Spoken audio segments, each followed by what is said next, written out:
All right.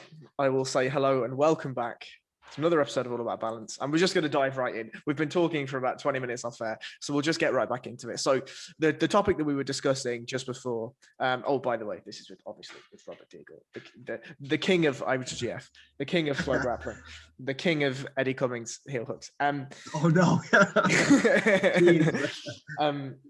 So we were discussing the amount of content available in the world and the best way to consume it, I guess. Yeah. Well, so do you want to repeat the thing you just said, because that was, I thought, pretty interesting. Sure. So the question that you posed was that specifically pertaining to grappling, but I guess an overarching concept too, is that at the moment, or what we're leading to, and I mean, I think in other areas we're already there, like we're deep in the weeds, but pertaining to grappling, there is becoming too much content for the people, the audience, the mass, the population to consume. And my sort of thoughts on that are that the problem we have at the moment is there aren't enough students of the game. And what I mean by students is people that take grappling seriously enough that in their spare time outside of the mats, they're going to consume instructionals, they're going to consume content, they're going to think about these things, they're going to train, they're going to ruminate and all this stuff. So I think as the sport grows and as the audience and the population of grappling grows and people take the sport more seriously, there will be an element to which the content subsides, I guess. Not subsides in that people are going to slow down making it, but the amount of content churning, people are just going to pick it up more and more and more, and you're going to get it much faster by osmosis. Like if you've gone and watched, I don't know, a Gordon top pins instructional, and somebody else has gone and watched Lackland's guard retention, when you're rolling with them, if they're enacting those things, you're going to be like, oh shit, he's doing this thing. And by the nature of just doing the thing that you're supposed to do, right, rolling or training or whatever, then you're going to be able to consume those details rather than sitting down and putting in the labor. Mm-hmm. So there's two parts of that I want to respond to. The first is the optimistic part, which is this idea that I think that what will happen, hopefully, over time is that we're going to see a certain like specialization occur in jiu-jitsu that you see in all mature fields, where not everyone can be a master of everything, right? And so you're going to have an intelligent coach is going to, in a sense, kind of delineate certain topics to certain students. And then in the training room, they're going to come together. And obviously there's going to be common features, right? Certain things are always going to be shared, but like styles will emerge that are going to be different than one another. And that's going to encourage like the development of new knowledge, right? And so that's like the cooperative element of this, that ultimately when we're dealing with large quantities of information or large numbers of problems, that's why human beings cooperate. It's more efficient for us to solve these problems. Now that's like the optimistic side. That's what I hope for the jiu-jitsu community to constantly and always be working towards, right? Now the negative, the pessimistic side is there is also, I think, so when you have the growth of information, or the growth implies like a linear progression from worse to better, but that's not really what I mean. What I mean when I say growth of information is just having a larger mass of information from which to draw, right? Now, that's not ever going to be a bad thing per se, because having a larger amount of information to draw from is always going to enable you to, you're going to have a wider array of problems that you can solve as a result. But then the difficulty becomes access, because information, unless it can be accessed, isn't useful to you, right? Like if you have imagine you have a library with 10 million books and there's one book in there that you need, and there's no way to really find it except checking every book. Maybe you find it, but that's just dumb luck. You know what I mean? So what I think we're approaching in jiu-jitsu is we're in kind of like a renaissance of instructional content, because specifically of developments in information technology, right? Like if it wasn't for the fact that, you know, right now you and I are communicating through advances in information technology. Without this conversation could never happen, 100%. etc. Yeah, and it's like that also with instructional content, of course, right? Like I can watch an instructional made by a guy in Boston or Australia, and it's, you know what I mean? Like I'm not in those places, right? At that exact moment. So that's a pretty clear way in which technology pushes forward information. Now the trick is like there's two things. As the information grows, it becomes trickier and trickier to like dive into the all of it and find the really relevant things. And you know, the second part to that is like um I get there's like always going to be a debate about like what are the things that we ought to focus on the most as a community, like because of like, you know, we don't have a single thing we're focusing. I'm not saying we should necessarily, right? But I'm just saying like, you know, it gets very broad is my point. Yeah, I mean, I feel like I think the way that you phrased jiu-jitsu is on or grappling, I don't really like the term jiu-jitsu anymore. Like I don't think that really exists. It's morphed in a different. I think the taxonomy we should use is grappling, right? There's too many things Yeah. in what we do. So I'll just say Well, grappling. Go on. yeah. Well, I think of grappling as a sport. I think of jujitsu as a lineage, right? So if you get your belts from a jujitsu instructor, that's your lineage. But you're right, in a sense, it becomes sort of like it gets kind of stupid at a certain point because it's like if I'm watching a sambo match and then like I learn from that, right? Does the movements of my body, which were previously done by a sambo guy, does that become jujitsu? I don't really know how that works, but like, So that's just how I think of it. Yeah. I'm going to make a tangent because this is important to me. I think of when I say the words grappling, I think of MMA when I say that, right? So like now the new school of MMA, if we take a Zabit Magomedsharipov, or we take, you know, Mighty Mouse was kind of the first one to do it, or if we take any sort of AMI fighter now that's coming up, they're not learning mixed martial arts the way that guys learned mixed martial arts 15 years ago, right? Now there's already an understanding that you blend striking with cage wrestling, striking with grappling, striking with top control, etc., etc., etc. What striking works, what striking doesn't work, right? We've gone past the moment where it's like, I'm a Kyokushin karate guy and I'm going to go and fight a judo black belt and see what happens, and that's MMA. That's not MMA, right? Yeah. Now MMA is in itself its own martial art now. And there's positions and techniques and things that are relevant to that sport. I feel like grappling is the same thing. Like you said, right? You can go and look at a Gordon instructional or a Danaher instructional or whatever, and there isn't solely what we would determine jiu-jitsu to be. There's hip tosses, which is like judo throws. There may be catch wrestling stuff. There may be regular wrestling, Greco stuff, you know, freestyle wrestling stuff. There's all sorts of a blend of a variety of martial arts and ways to. And I feel like that we have to use an overarching term for that, right? And I don't think jiu-jitsu is right, because that was one of the subordinate martial arts. And for me, the thing that I use is just the word grappling. That's what I place on it. Yeah, well, I actually completely agree with that perspective. Like I said, I mean, I just, you know, at the end of the day, when I think of like these terms, there's always like a sociological component to them. Sure. And so when I think of jujitsu, because like, so if somebody says to me, for better or worse, if somebody says to me they train catch wrestling, I have a very different image in my mind of that. Sure. The norm of that sort of person, right? It's probably like a middle-aged, fat, 40-year-old white guy in the American South who cranks submissions on like, you know, teenagers or something, right? Like that's my image of that, for better or worse, right? Some catch wrestler dude's gonna DM me, be like, actually, fuck you. Everything comes from Carl Gotch or whatever. Yeah.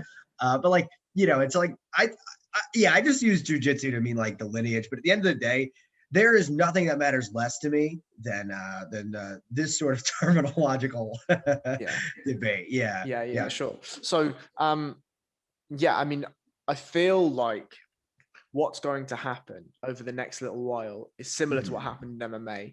A lot of the fluff was taken out of MMA, and now the level of fights that you see, even like the curtain jerkers, the level at which these guys are operating at is so drastically different to the level at which people were operating at on the first fight of the UFC card 15 years ago.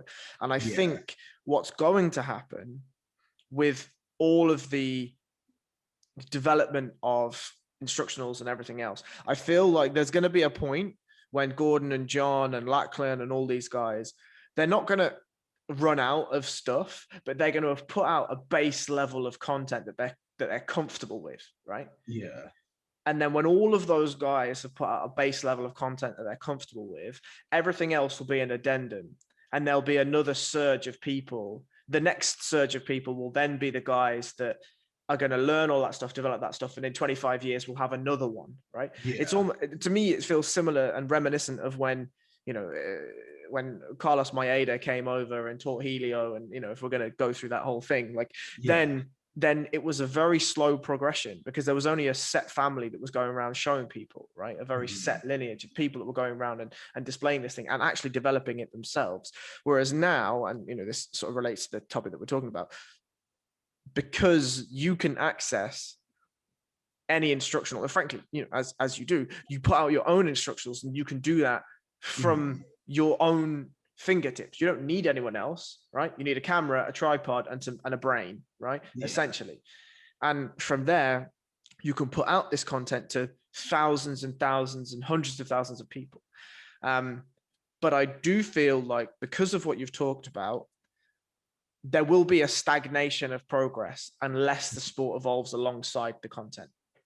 Yeah. So it's interesting. Like the thing you said about like the Gracies, and obviously there's sort of like some argument about like the actual historicity of that. Let's not get into that. But like, but what's interesting is like, that's basically what's happening right now, but on steroids. You know what I mean? Yes. It's like, it's insane. Like we were talking about this before the podcast started, like the extreme rapid pace of the growth of like the sport. It's kind of insane nowadays. Like, so, like if you go back and you watch, the EBIs, right? I was watching Gordon's, I forget which one it was, one of his EBI wins, the one where he went against Matt Arroyo. That might have been his, I believe that was his second EBI win. But anyway, I was watching that one, and it's insane how much better people are, and like you can find small sub-only tournaments that blow those guys out of the water technically. You know what I mean? Now you have a few outliers. Like I think that in that tournament, for instance, Josh Hayden and Gordon would still do very well. If you transported them into the modern day, they would still do very well. You know what I mean? Like, but a lot of those guys, honestly, like Gordon heel hooks Kyle Griffin in the finals, and Kyle does not know how to hide his heel at all. It's like a very basic 101 submission. That is going away slowly but surely. You know what I mean? Like that, where right now, I'm doing these IBJJF events, and I honestly, a lot of these guys are not hiding their heel, but the finals of the last one, my opponent did hide his heel, and I had to go into a counter, right? And that's what brought that counter out. And so the trick is like, that's only going to become more and more standard, right? This like, this defense that you kind of have to do against the threat of the inside heel hook once you're in that position, right? Now the tricky thing is when people, I worry about the extent to which bad or like sort of subpar content will push people in stupid directions. And like it's almost analogous to what's happening with just like political dialogue, right? So you see like like as information access spreads, right? We have wider, like, I'm going to say something which is hilariously controversial to me nowadays, but like, I am pro-vaccine, right? Like, I think I've been vaccinated. I think that the scientific efficacy for them is hard to argue with. Yet anti-vaxxers they're hotter than they've ever been before. I find this crazy. I thought this was a dead topic, but no, it's back, and like, so you see, like, like so many like conspiracy theories and misinformation just spread on social media. And so I think you can see kind of a similar thing. Obviously, it's far less important in jiu-jitsu, right? Like, but it's a similar thing where you see like bad techniques being shared very rapidly, and people, they kind of latch on to dumb things, and it's like, at the end of the day, jiu-jitsu is not the most important thing in the world. So if people want to spend time, if someone wants to spend 2 to 3 years of their jiu-jitsu journey practicing wrist locks, okay, I mean, that's up to you, man. You're not going to hurt anybody per se, but I just think that it's I always want to see things moving progressively forward into better directions, right? That's always what my aim is. And so I see like, I want there to be new instructional content always. I'm certainly not going to stop making it, but I worry. So somebody pointed out something on Reddit the other day that I never even really thought about this, but I thought it was a good point. I'm always lurking on Reddit to see what people have to say about me. Maybe not the best thing to do. But like, this guy said, he goes, I really like Degle's instructionals. I think they're underrated. And he says, I like how hyper-focused they can be. And I never really thought about that. But something I do focus on very deliberately is I don't want to just rehash what other people have already said, because to me, that's like, what am I contributing? Like, it's pointless, you know what I mean? Like, it is. And I'm sure if I did that, I would probably make more money than I do now. I could release like 15 instructionals right now on shit that other people have already taught. And like, and like, the thing is like, people do that. A lot of people do that.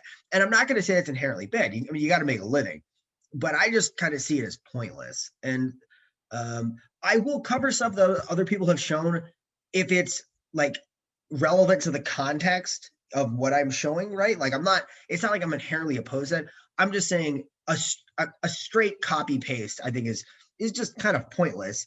I want to contribute. I always come at this from the perspective of like, I always come at this from the perspective of like being an academic. I mean, at the end of the day, jiu-jitsu is not, we're not involved in academia, but I really want to approach it with that mindset, because I want to view what I do as being contributing to the wider knowledge of jiu-jitsu, right? As pretentious as that might be, like, that is my goal. So like, yeah. So these are some of my concerns with like instructional content, but I mean, I'm mostly optimistic about it. I just think that we always need to be diligent about, like, this is to me the value of competition. You can filter this stuff through that, and then that will clear away a lot of the a lot of the excess fat, so to speak.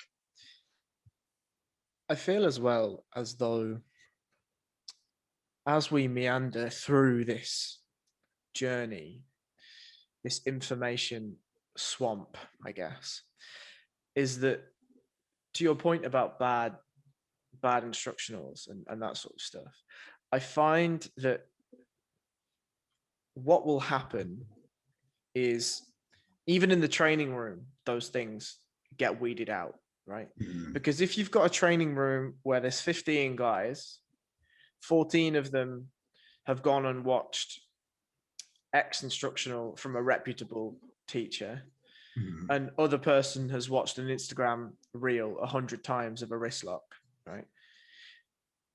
The likelihood of them hitting that thing, however they attempt to, is probably, well, it's very small, right? I would argue the probability would be very small.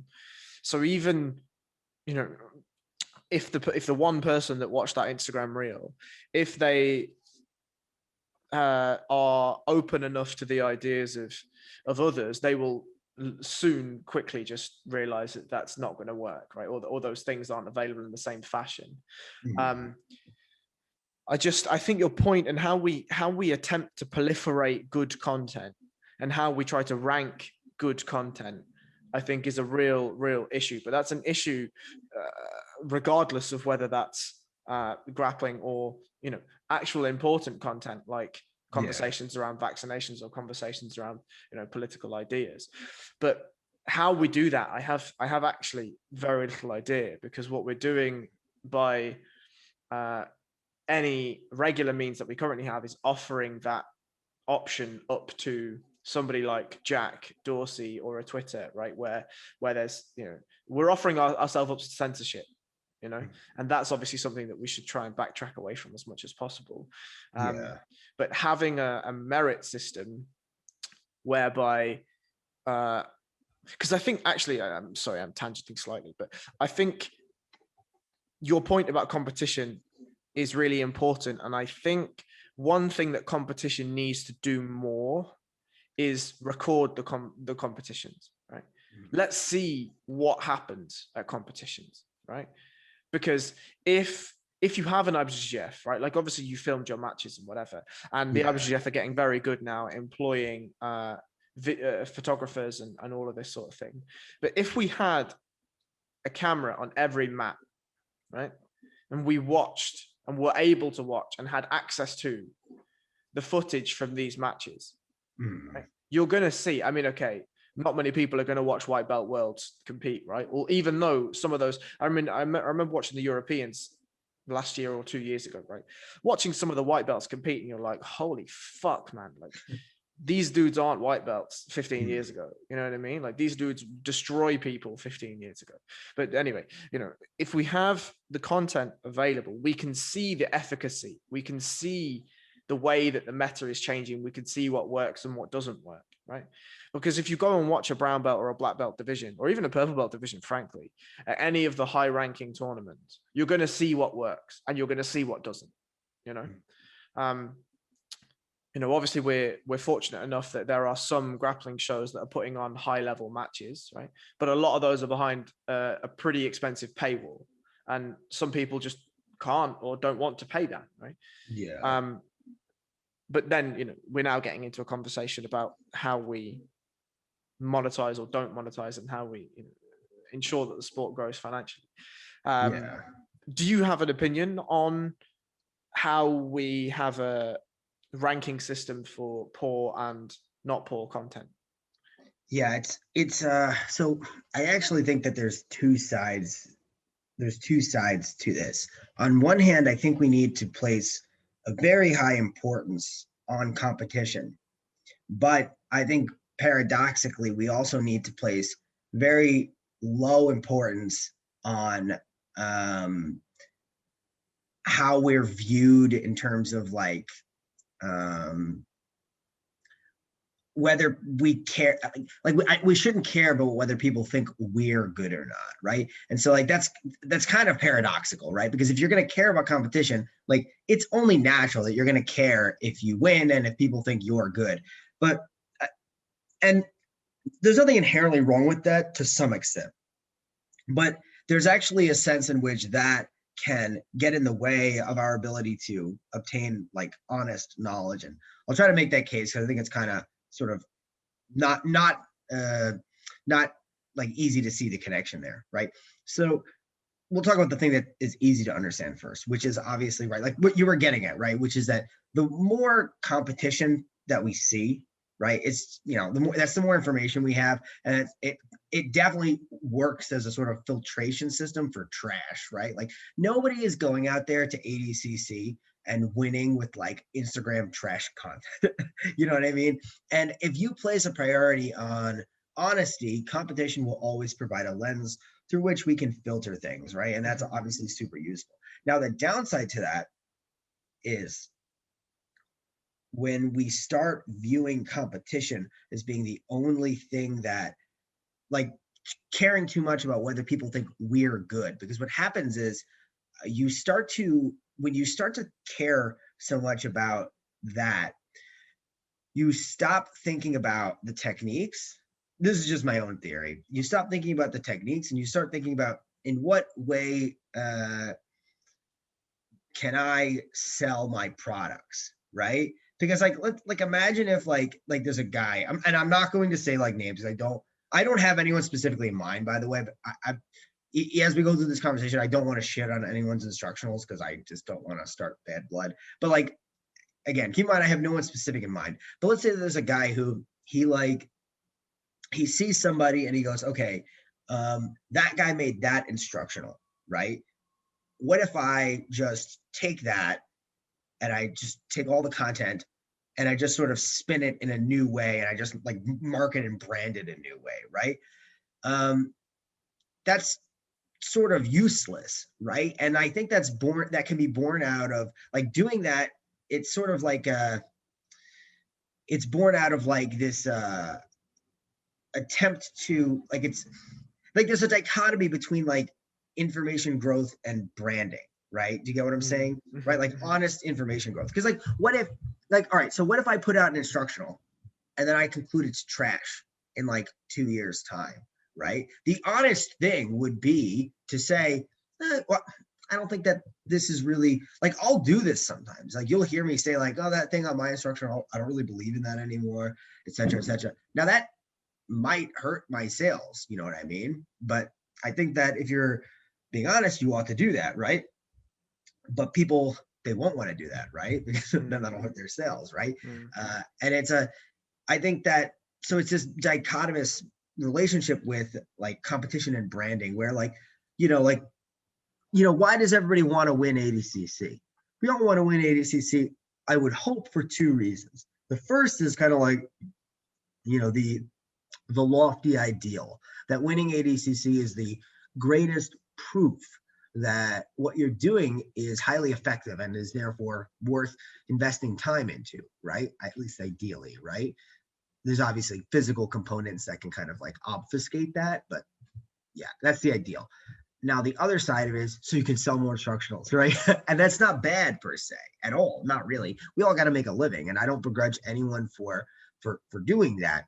But like you can, there's a lot of shenanigans that go on in jiu-jitsu where you can kind of like, you can shit on, like you see this all the time. Someone will win, like, all right, I'll give you an example from my own career. Like I won these last 2 tournaments, and then this dude, he's like shitting on me. He goes, yeah, but you only won with heel hooks. It's like, okay, bro, like who cares? I still won, right? That's all that matters, right? People will always find underhanded tactics to sort of like rip into you.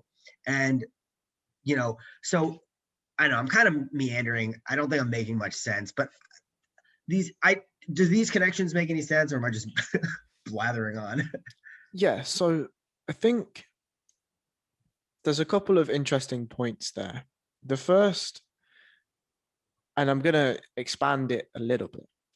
The first interesting point is about when, and this is more of a human point than a grappling point, but when humans see a route to success and power, the corruption of the initial ideology happens very quickly, right? So generally, when somebody wants to put out an instructional, the first one, let's just say, it's because, and similar like with authors or musicians or whatever, right? Like a band's best album is generally their first couple of albums, right? Because it's when they're broke as fuck and it's raw and it means something and they have something to say, and that's their real image. And then they make millions and they're like, oh, we're just going to put money out, more albums out so we can make more millions, right? It's less about the music. Well, that will pertain to grappling, I'm sure, eventually. Right? The initial ideology is to further the sport. It's to bring growth to the community. It's to add some efficacy to the thing that we are doing. Whereas, as you've rightly said, if there is an opportunity to consume X, repackage it as Y, and sell it, and you can then make multiplier X more money, well, people are going to do that, right? Now, as you say, inherently, that's not immoral, because as I'm sure you will have had, one teacher can teach you something and then another teacher teaches you the same thing and it makes more sense, right? Yeah. The way in which words and movements are explained can differentiate how we consume them, right? I think that's fine. So I don't think that necessarily it's a negative thing. However, as with all things, if every instructor and every teacher that we determine to be legitimate repackages and reposts the same thing, then as you say, it's fruitless, right? Yeah. So what we need to have an understanding of, and I think actually this is to do with the professionalism of the sport, if you can reduce as much as possible the reliance on instructional sales in order for people to make a living, then you're going to get less shit content, right? Yeah. So for instance, if you go to an IBJJF tournament, right, and you can pick up $1,000 for winning, right, and you can do an IBJJF tournament every month, the ability for you to make money is much more available than if you go to the Worlds once a year and you can make 10 grand, or you can go to ADCC, win and make, I don't know how much they pay, like, well, whatever it is, right? Figure X. But generally, that's not going to be enough to subside you for a year. And the ability for many people to win that is nil, right? One person can win a bracket, right? One person can win ADCC in their weight category, right? So there has to be a development at which there is a systemic monetary flow for people that want to pursue this goal professionally, that then removes the reliance. And I think the thing that we should add the reliance to is competition. So more availability of competition and higher budget to pay athletes, right? Now, obviously, that's a difficult circle, because in order to pay athletes, you need to make money as an organization. To make money as an organization, you need jiu-jitsu to be bigger, right? So, et cetera, et cetera. And I feel like the instructional space should be something that's kept as pure as possible. Yeah, ideally. I mean, the trick is like, I am actually very skeptical about the idea that jiu-jitsu will ever be like a viable entertainment product, en masse, right? Like, the way MMA is, right? Because your average dude at a bar kind of sort of intuitively gets what's going on in an MMA fight. But you bring, years ago, I brought my then girlfriend to a couple of jiu-jitsu tournaments of mine. She was like, I don't fucking get what you're doing. She goes, I thought you were fighting. Why are you sitting on your butt? Like, and I was like, well, that's how we do this, I guess. And like, so I don't think we'll ever turn it into something where competition is a viable way to make money, because I don't think we'll ever turn it into something that can be packaged and sold to a common audience, because it is kind of weird, you know what I mean? Just in the way most grappling arts are, wrestling, judo. These are not sports that people pay to watch normally, outside of outliers like you and I who take it really seriously. People that are like really, really into it, I'll pay to watch it, you know what I mean? But your average guy is not going to. Like my brother, I have a brother in Florida he just started training like maybe like 7 months ago. He's a white belt, and he wants to watch like the big events, but he's like, yeah, it's not really worth it to me to pay like, what is it, 150 120 a year for Flow. I'm not sure. I actually just watched my friend's Flow account, so I have no idea how much it costs. But but anyway, so like yeah, it's like, it's he's not really, he loves the sport, and I'm sure at some point he probably will get a Flow account, because that's where most of the big events are. Not all of them, but a lot of them, right? So probably get an account eventually.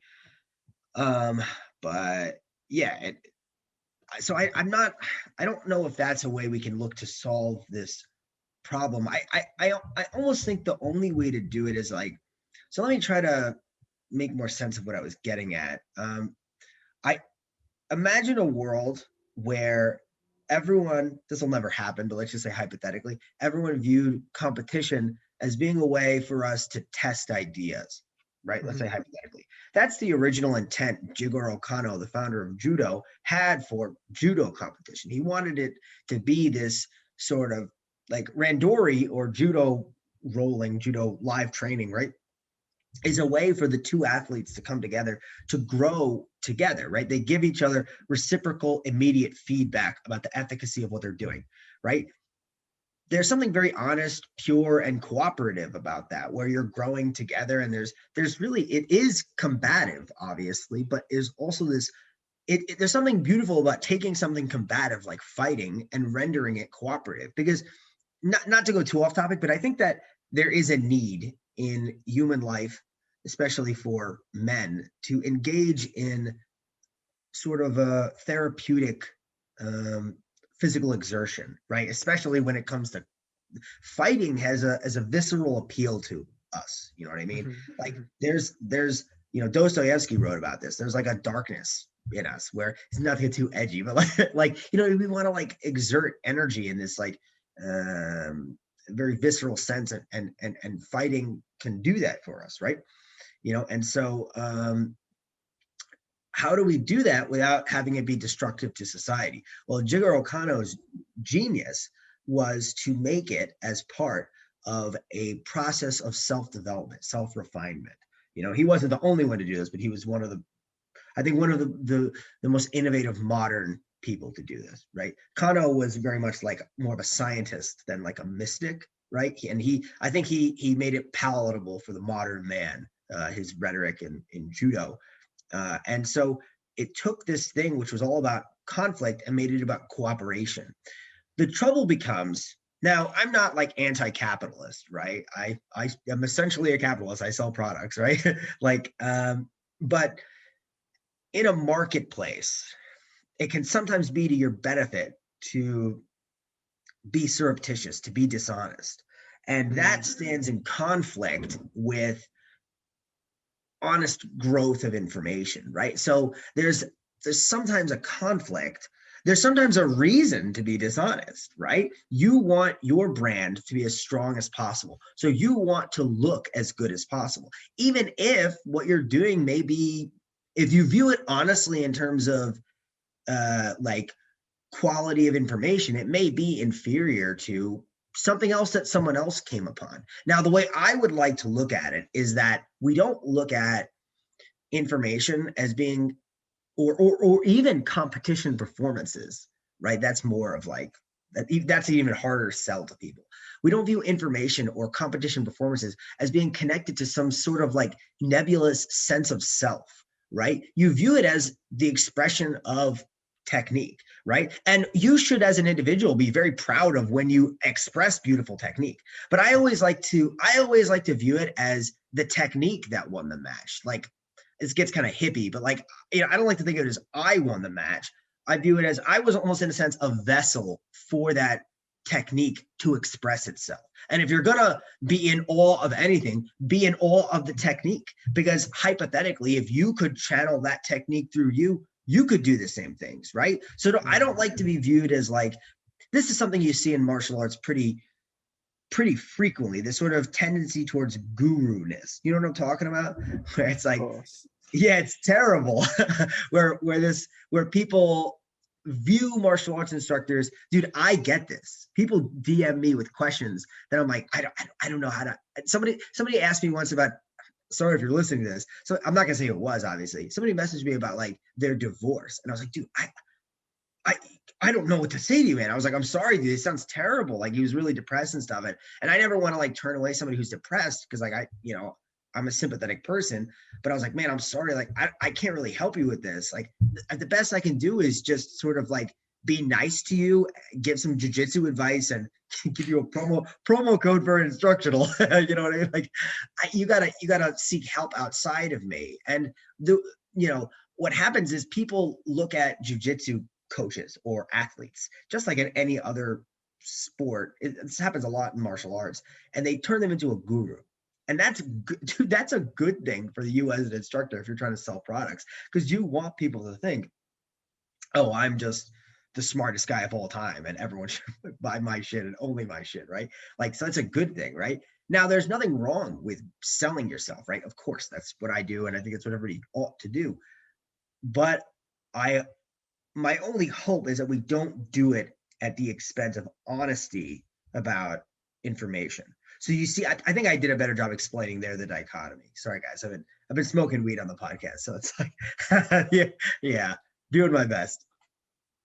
I think the first response I'll make is to the guru aspect, just because it's the easiest to combat, right? Mm-hmm. You summed up really beautifully both training, competing, but also the visceral nature of both of those things and why it's necessary.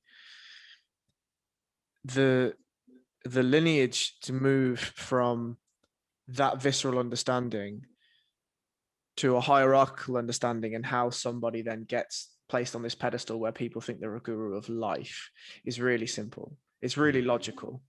I'm not saying it's not stupid, but it's logical, right?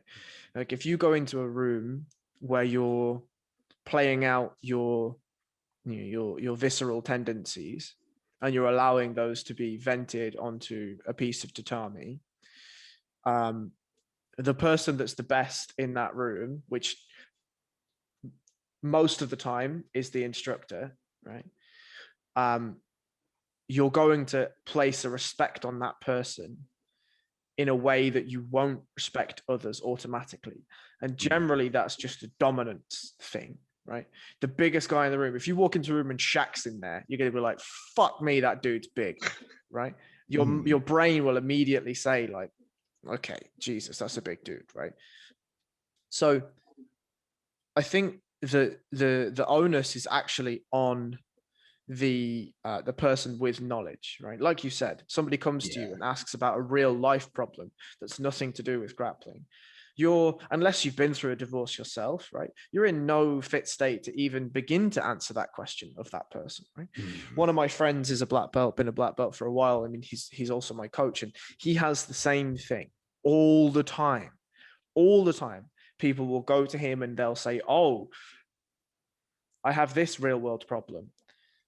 And it's like, cool, but you can't triangle it, right? Like these things, these are, you made a post about it the other day. And I think we can lean into this quite nicely, is that jiu-jitsu instructors are jiu-jitsu instructors, right? Grappling instructors are grappling instructors. They're not life coaches. I think there is something that needs to happen where there's a remembrance that these people are just humans and they're there because of, time spent effectively, right? And the culmination of knowledge. They're not there appointed by a deity.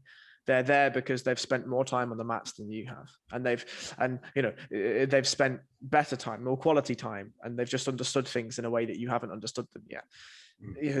They aren't. Yeah, sure. I mean, if somebody DMs you and is like, "Oh, Robert, I've got this heel hook question," fine. I'm pretty sure you're in a good place to answer that question. Yeah, but I also, I was about to rant on about the social media point of that question, but I'll leave that for a second. Yeah, we'll get to that for sure. We'll get to that. Yeah. I think the other point that you're making about monetization, like, I actually think jiu-jitsu will come to a point where it's relatively mainstream, and let me explain why I think that. Maybe. So name me a champion in the UFC right now that's not named Israel Adesanya, that doesn't have some form of grappling at the epicenter of their game. Francis Ngannou. Yeah, sure, right. But what was the main talking point of his last fight? His grappling defense. Yeah. Right. The sprawl. Right. So one of the most important, and in my opinion, the most important skill set in MMA, which is the fastest rising sport in the world right now, is grappling, right? If you're an Israel Adesanya or a Francis Ngannou, you need to be able to stop the takedown. You need to be able to exit the clinch safely, initiate the clinch safely if you want to, right? Yeah. You need to make sure that you're not in a position where you're going to be on the bottom, right? AKA landing strikes, or if you're on the top, you're not available to any submissions from the bottom, right? So I think as MMA grows, the introduction to grappling is almost certainly going to relate. Now, I don't think it's going to grow at the exponential rate that the UFC has or MMA has, but when you've got guys like Khabib, you've got guys like Kamaru Usman, you had guys like Henry Cejudo, right, who have an a very grappling centric game, people love Kamaru Usman because of his dominance and this and that and the next thing. Yeah, okay, he's adding knockouts, he's adding strikes, all this stuff. But the base component of what he is doing is grappling. Yeah. And I think that we're going to see way more champions and high-level fighters use grappling as the center of their game, right? The backbone of their game. And that will only, in my opinion, that will only increase the exposure of grappling, right? Now, I also think there is room for a leap in what we call grappling, like sport grappling, right? You know, when you go to a competition, nobody's punching you in the head, right? There's no Francis Ngannou on top of you, thankfully, Jesus. Yes. Jesus Christ. But I feel like there's a jump to be made. And at the moment, I'm not saying there's anything wrong with this per se, but there's a monopoly on grappling. And that's generally run by Flow, right? Flow put on, they have the best production, they accumulate the best grapplers, and they put them on cards, right? They make them available to people, and people watch it, right? Yeah. There's a few outliers. Like yes, there is. Polaris and some guys on Fight Pass, yeah. There is, right? But generally, like, there's a monopoly. And no doubt. Yeah. Right. I feel like, and I have an idea, and it's going to be, if I pull it off, or if we pull it off, the guys at Pantheon and whatever, if we pull it off, I think it will change the face of what grappling is, but I don't know how we're going to do that. My idea is, like, think about what the PFL is, right? The PFL, the Professional Fighters League, right? What they do is they have a tournament type style, and at the end, there's some money, you win it, right? Yeah. I feel like, of all the shows in the world, a Polaris, a Grapple Fest, a Pantheon, a Fight to Win, a Who's Number One, and all of these things, right? There's loads and loads of them, like the sub-only shows, smaller and larger ones. I feel like those shows could create a union of sorts outside of themselves, or a network outside of themselves. So let's say, Flow or Who's Number One go and do Who's Number One shows, right? But together, Pantheon, Grapple Fest, Polaris, all these guys, they come together and they form an allegiance where once a month, everyone puts a show on for a number of athletes that are determined to be professional. Now, the way that we get there, in my opinion, is you run a year of events where whoever wants to turn up, turns up, grapples. And at the end of it, the top 5 guys from each, or top 10 or top 15 or whatever, depending on the volume of people, the top seeds of all of those competitions get put in a pool, and that's your weight category. Those are your professional fighters for that year, right? The amateur events, quote unquote, continue as much as possible, right? They just run, they do whatever. And then every month, between the promotions that have agreed to do this professional grappling league, whatever, they put a show on, they match fighters, there's a unified rule set, there's an understanding about medical care, fighter pay, production, all of that stuff. You can still go and do, Grapple Fest 5 or Pantheon 3 or Who's Number One, this, that, or the next thing. And you can do the same fights if you want, that's fine. But there's an understanding and an adoption of a professional grappling league that has an allegiance between all of the major tournaments. And if you went and started a grappling promotion, and you had all of the necessary things in place, you could join that and you could put shows on in the same fashion, right? If you wanted to back out because it wasn't profitable for you, you do the same thing, that's fine, But I feel like there's a leap for that to happen. And I feel like it has to be something that's egalitarian. What do you think the leap is? I think the leap is having people work with each other, because we spoke earlier about when there's availability to make money in something, people are going to want to try and make money over the honor and the honesty of the production of the thing. It's trying to peel back the layer of commercialization, right? And whilst ensuring that all of the athletes and the shows make money, because obviously without making money there is no continuation of those things, but trying to put the development of the athletes and the development of the sport at the forefront, right? And this goes to our point about instructionals. This goes to our point about the commercialization of grappling, the overexposure of grappling, et cetera, et cetera. And I feel like in the same way that the UFC kind of made MMA in a way, really, right? Yeah. Now, what's happening is you've got PFL, you've got Bellator, you've got Cage Warriors, you've got KSW, you've got Ryzen, you've got, et cetera, et cetera. There's tons of shows. And I feel like the UFC is relatively quickly losing a grip on the monopoly that it had, because these other events are able to post some form of challenge to them. Not a vast one, but they will pose some form of challenge. And over time, if that continues, then the grip of the monopoly the UFC have will loosen. I feel like, as always, rather than resisting change, if you accept it, it's going to be much more graceful for you, right? Yeah. And I feel like before such domination happens in grappling, we could improve and promote grappling at an existential rate if everyone works together rather than works for themselves. Yeah, well, hopefully I am wrong, and you are. The stuff you're saying sounds pretty good. You know what I mean? So hopefully, nobody would be happier if the sport grew bigger than me. Obviously, right? I mean, it's in my best interest for it to be as big as possible. You know what I mean? Yeah. But yeah. So anyway, let's bring it back to the guru thing, because you said sure. a few things which I really agreed with, and I think are important to highlight, which is that the onus ultimately really is on the instructor. But here's the trick, and this is kind of like the central point that I was making. It's not in your best financial interest. You know what I mean? It's really not. That's like, okay, a really good example outside of jiu-jitsu is that guy Osho. You ever see that documentary on Osho? Okay, so Osho was an Indian guy who essentially, he moved to the United States and started a yoga cult.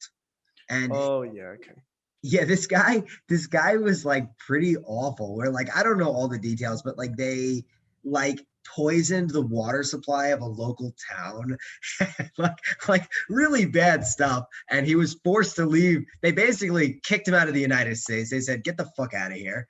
He went back to India, and I believe he kept doing cult shit in India. But like, and the reality is, like, that dude, it was 100% in his best interest for him to make everyone think he had all the answers.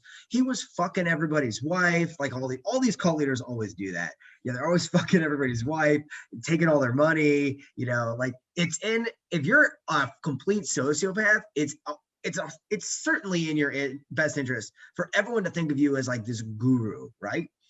Now, I don't think it's in your best interest in a sense, like, ethically, right? Because like it sort of degrades I think it's hard to be a total piece of shit without it like internally degrading your sense of self. Maybe I'm being overly optimistic about human nature, but I like to think that, like, if you have any sense of a conscience, it's hard to do that without like kind of having it eat away at you. And like, so anyway, the point is, it's always going to be on the instructor to resist guru tendencies. I am somebody who I want as much as possible to push back against that. I want my students. Now, here's the interesting thing for me, because like it's not that I want both to be a master of the sport of jiu-jitsu, and I also hope to be a very wise person, right? That I don't want to just be some jiu-jitsu guy. I want to also be a wise person in general. So I hope to be able to attain mastery of life wisdom, so to speak, right? That sounds like really pretentious, but you get what I'm saying, right? I was once going for a graduate degree in philosophy, so yeah. cut me some slack there. That's basically what you're studying when you're studying like academic philosophy, right? You're studying wisdom, right? And so like the trick is like, the way I think we can push back against guru tendencies while we try to aspire to like wider life wisdom, is to always keep in mind that what you're saying is as somebody with experience is simply a suggestion, right? So when I coach an athlete or when I talk on an instructional, do not think of what I'm saying as being, this is the end of this topic forever. Shut up. Everything else is bullshit, right? This is me saying, this is what I suggest based on my previous experience, right? And I think that this will yield a positive outcome if adhered to, right? Similarly, I think any life wisdom that I might hope to give is of a similar ilk, where I don't want people to look at it and be like, oh, that's just.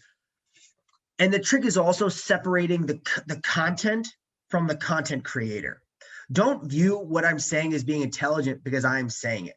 If it's intelligent outside of me having to have said it. You know what I'm saying? Like, good technique isn't good because it comes from a good instructor. Good technique is good technique, independent of who's saying it. A good instructor will teach good technique because that's what a good instructor does. This is the distinction that I'm hoping to draw here. And I think it's very crucial, because if you want to resist the guru tendency and you don't want to be misled into like that sort of a thing, it's not that you shouldn't listen to your coach's life advice outside of jiu-jitsu necessarily, because he could also be a great jiu-jitsu coach and a great person with a lot of wisdom about life, right? That's my goal as a person. I want to be both of those things. But it's that if he, like, I say this on my stories a lot, because I talk about things outside of jiu-jitsu. I talk about politics sometimes. I talk about my social views. I put up a post today about my social views about what makes America great, right? And that's it's not what people have sometimes said in the last like 5 or so years. But anyway, so like the trick is like, don't view that as like gospel wisdom. View it as the reality is, you're a person, I'm a person, anyone hearing this is a person. We all are not, it's not that we're all equally intelligent or that we're all equally in possession of the same knowledge, but we're all equally capable of making, for the most part, rational judgments. You know what I mean? And look at what someone is saying and try not to mystify it. Try to view it as, this is simply an individual, just as I am also an individual. Perhaps they have more experience in one area than I do. And I want to hear what they have to say, but I'm going to assess it on its own merits. I'm not just going to go, because like, it's very natural to do this. Like, so I think all young people do this, and hopefully some people grow out of it, where you really look up to somebody and then you just listen to anything they say as gospel truth, right? I know this happened with me. There were several people who I really, really looked up to, and I just took anything they said and just was like, all right, definitely true, right? I was always smart enough to contextualize it, right? Like I was like, okay, that guy's a genius in this area, so anything he says in that area, I'm definitely going to listen to it. Like, I'll give you an example. I'm not going to say who it was, but anybody who trains with me will probably figure out who this is.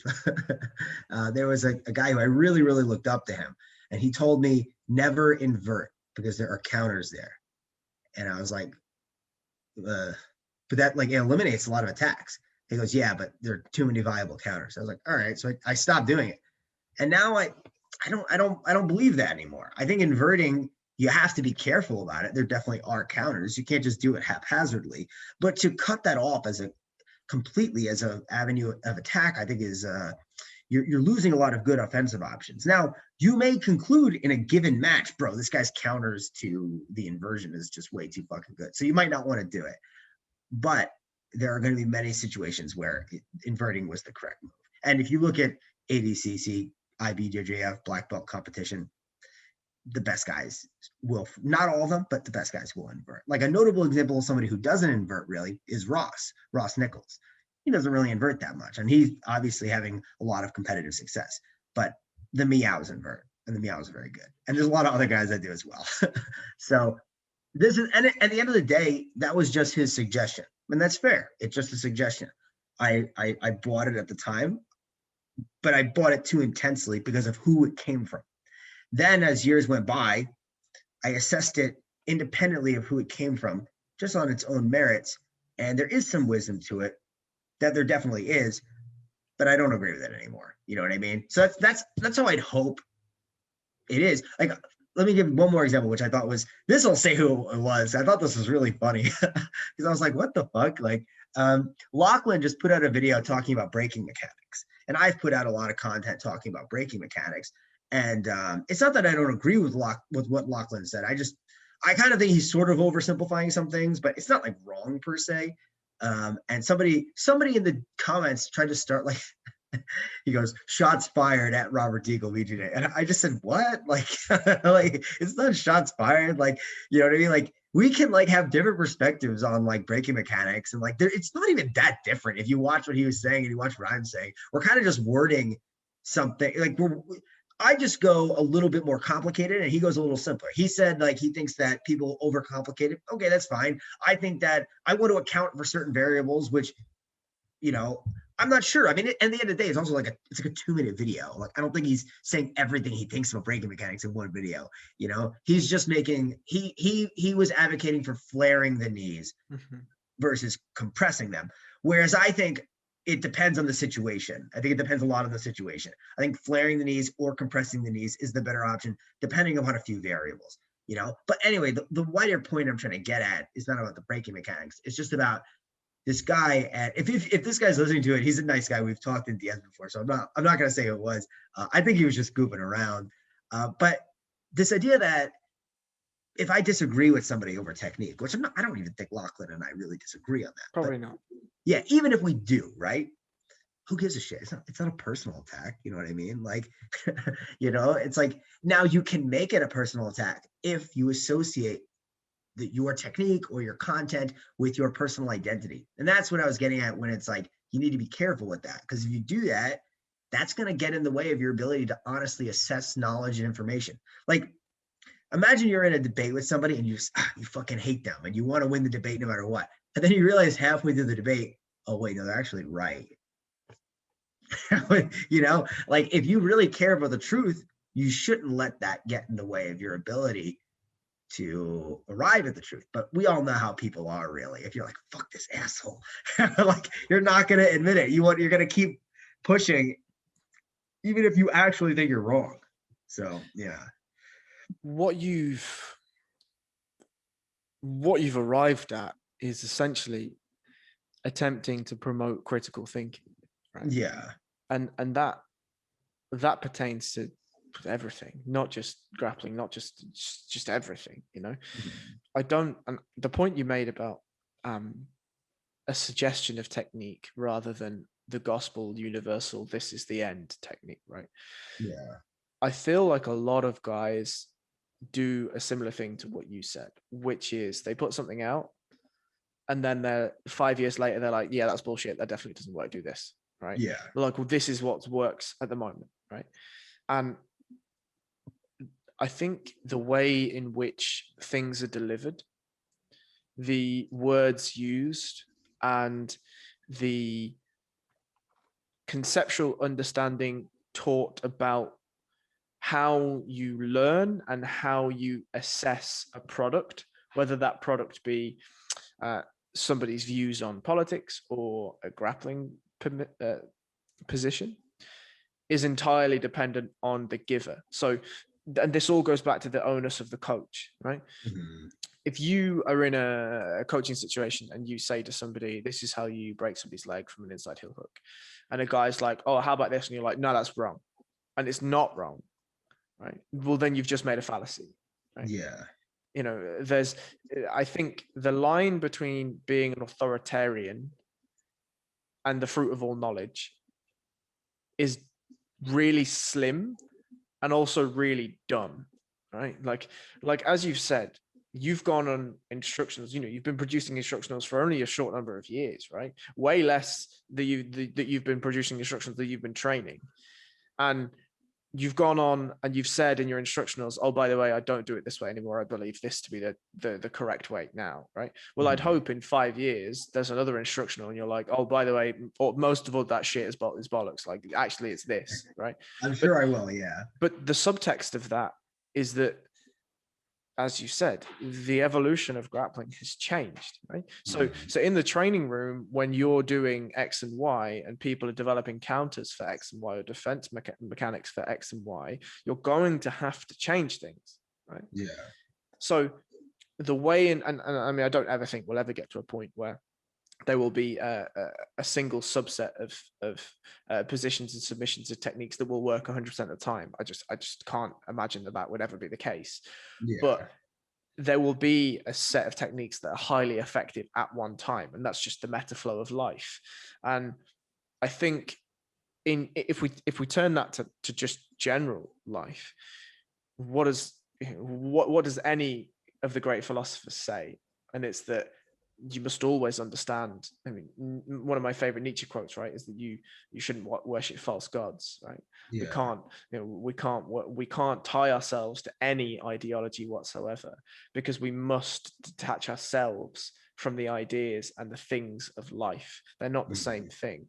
I think your point, just to wrap this up, the point that you made earlier about being a vessel for things is something that really should be thought deeply about, because very little of what we do is unique. Very, very little. A lot of it is just a culminated jargon and a culmination of things that we've consumed from various avenues, way more avenues than we've ever had in this life, right? As we're probably about to discuss in a minute when it comes to social media. But I think there has to be a consistent detachment between the product of a person and the self of a person. And if that can happen, the critical thinking that you've spoken about previously just becomes way easier. Yeah. Yeah. Well, I think you hit the nail on the head. And let me add one further comment on this, because I want to talk about one of the reasons it's so hard to do this. Well, at least one reason why it's so hard to do this in jiu-jitsu is because, like, well, we're actually this kind of is going to bring us into the social media topic, which is that there's also people want people to think that they're gurus, first of all, because they want to sell them things. But a second reason is because you just want people to think you're the shit. Right? Like, so there's like a tendency, I think it's a fallacious tendency that is exacerbated by social media to correlate what people think of you with some sense of like what you are, right? It's not that what people think of you doesn't matter, because it definitely does. If everyone is telling you you're an asshole, you're probably an asshole, not necessarily, but you should think about it, what they're saying. Like, maybe you are, right? But like, the thing is like, what people say you are is not what you are, or what someone says you are is not what you are, right? Like, if everybody on social media tells you that you're the shit, that doesn't make you the shit, right? I mean, I guess it depends how we define this, because it does make you the shit to those people. But like, my point is that it's like, if we focus too hard on like just accumulating like social media or just social approval, broadly speaking, this can make us sort of move into that. We crave that naturally as human beings. It's in our DNA. You know what I mean? We're social animals. That's your lizard brain is like, yes, social approval. I will get more of the buffalo when we kill it, right? Like, that's what your brain is telling you. So like you crave that, and that can push you more and more into that like nefarious, deceptive guru territory that we're trying to like push back on. 100%. And I feel as though social media broadly is currently just approval is now a currency. Yeah. More than it ever has been, and probably it will only get worse. But the access to approval and the value of approval has exacerbated so greatly that the ways in which people will act in order to pertain approval has become so immoral in a lot of ways. But the undertone to this, which I think is really concerning, is the way in which the value of approval is discerned. And generally that's not by the population itself, but by an algorithm, right? And the algorithm is written sometimes by the algorithm itself, but a lot of the time the creator is a very small subset of people that may not necessarily have had the current position in mind when they wrote that algorithm. And let me give an example of what I'm saying. So everyone knows what YouTube is. Everyone's been on YouTube. Everyone spends a lot of time on YouTube, I'm sure. This podcast will go out on YouTube. The algorithm that determines what is and what isn't popular on YouTube is not understood by the authors of the algorithm. Take a small moment to digest that. Wow, that's wild. Yeah, that's fucking wild, right? So you have people that are attempting to earn a living through YouTube monetization, ads, views, etc. And you're attempting to offer sacrifice in terms of content, right, to the deity of an algorithm. And the first mover of said algorithm doesn't understand how the algorithm works 100%. Yeah. Right. And what we're now being governed by, and what you're blindly moving through the weeds of, let's say on Instagram or whatever, is an attempt to sell one's self and the value of one's self, entirely attributing to, what's the best way for me to put this? Entirely attributing to something that generally is false, right? People create characters, people create social media profiles, right, that aren't in alignment with who they are in their soul, in their core, right? Like, I've met you in real life, right? Yeah. And you were near as damn it the same person as you are in the podcast, right? Thanks, I'm glad. Like, maybe you'll say things with a little bit more freedom in person, but I think that's normal, right? But I have met people who are one way on social media and they are not the same person in real life. And that is very scary to me.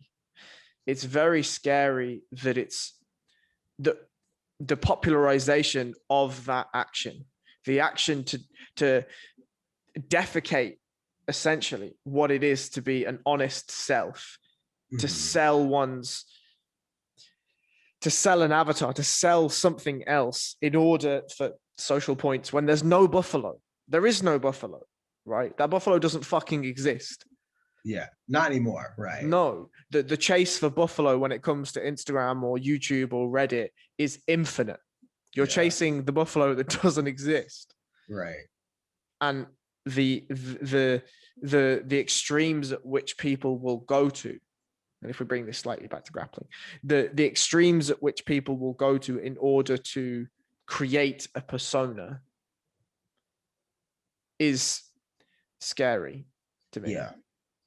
Well, so let's talk a little bit about what motivates people to do that, because I've thought a lot about that. I actually wrote a post about this when I was flying out to, I competed recently in Las Vegas at the American Nationals. And before I did, I was in the airport that morning.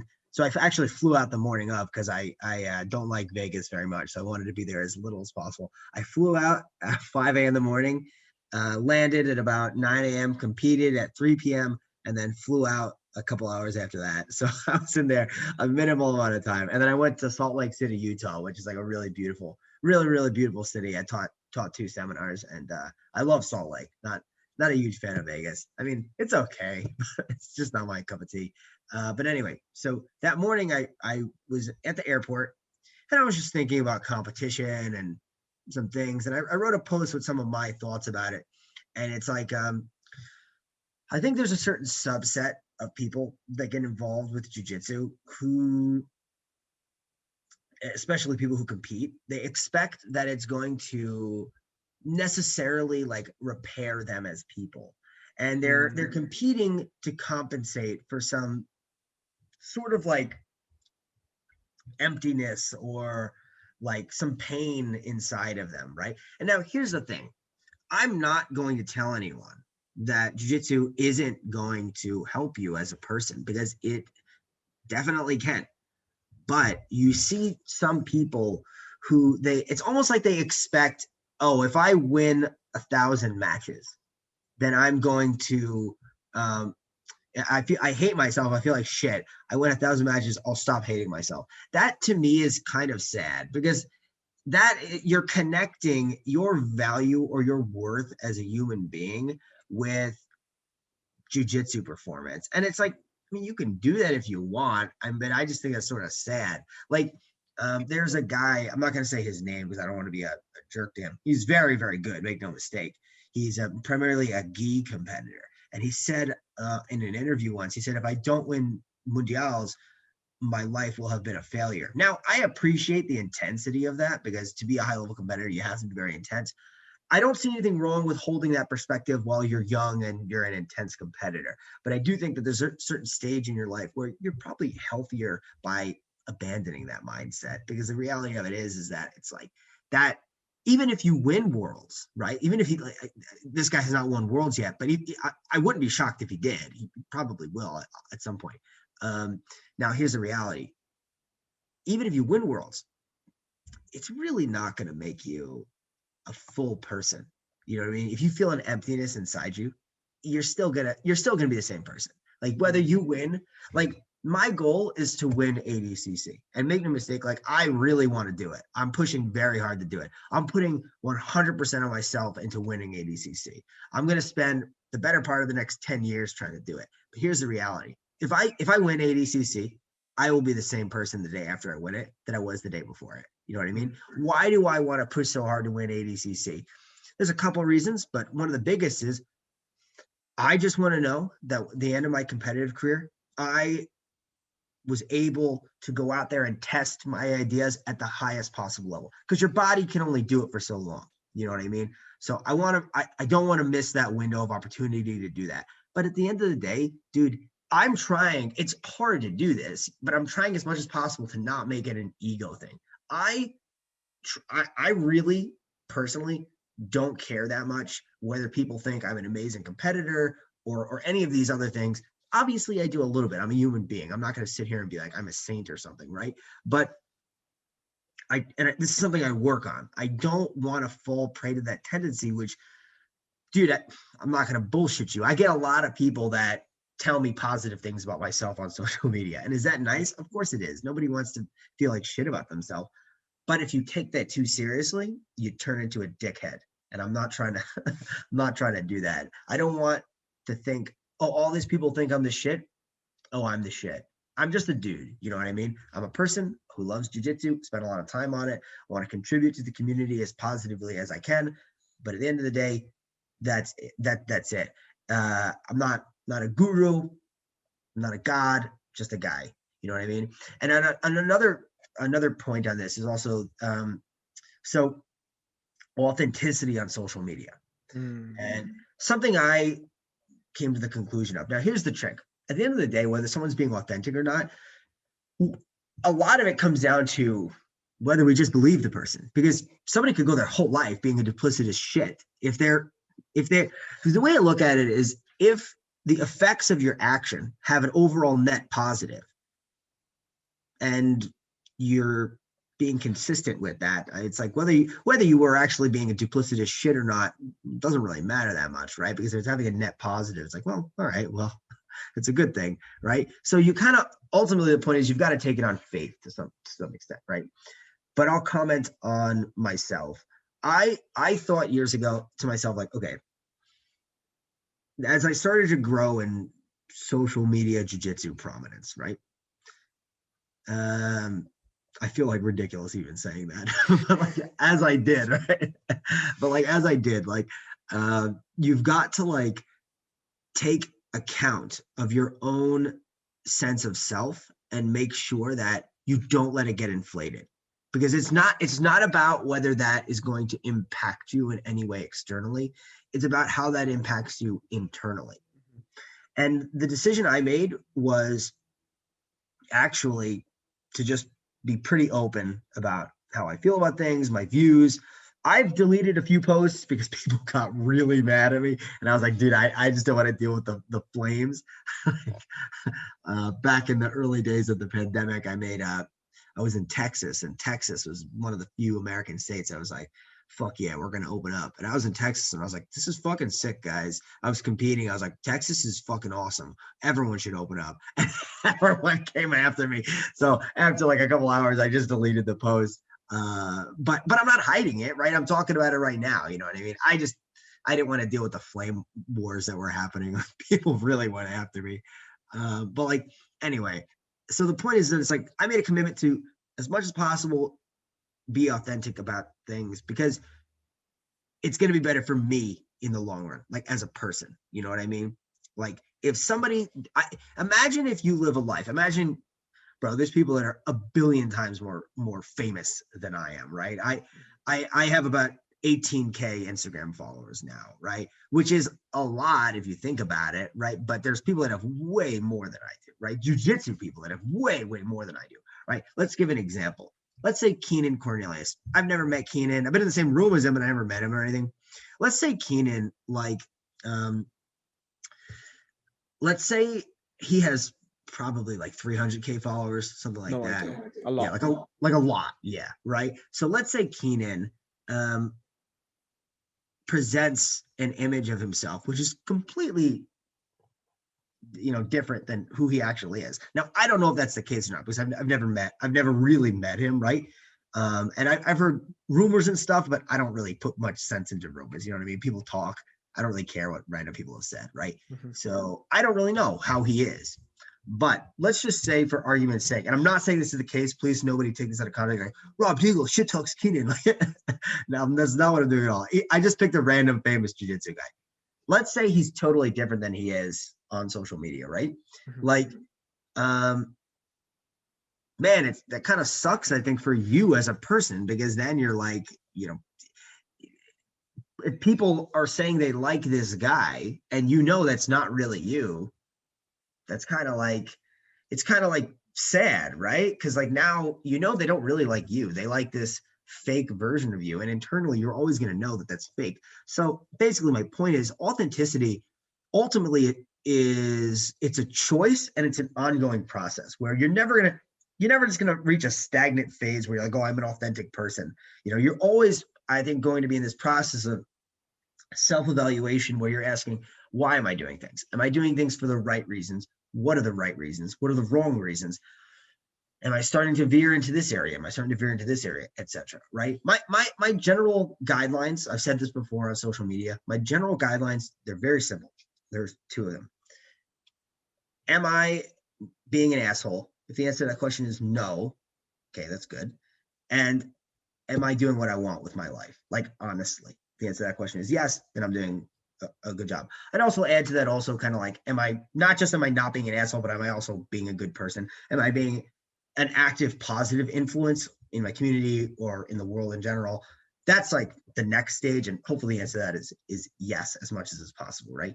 But that's, to me, as long as you're not being an asshole and you're doing what you want, you're doing a pretty good job. Being a good person is kind of like the next stage, right?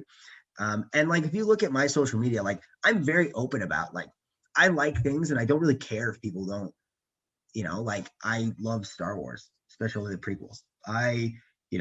I listen to like music that some people would think is like, I've posted stories of me listening to My Chemical Romance while studying jiu-jitsu tape.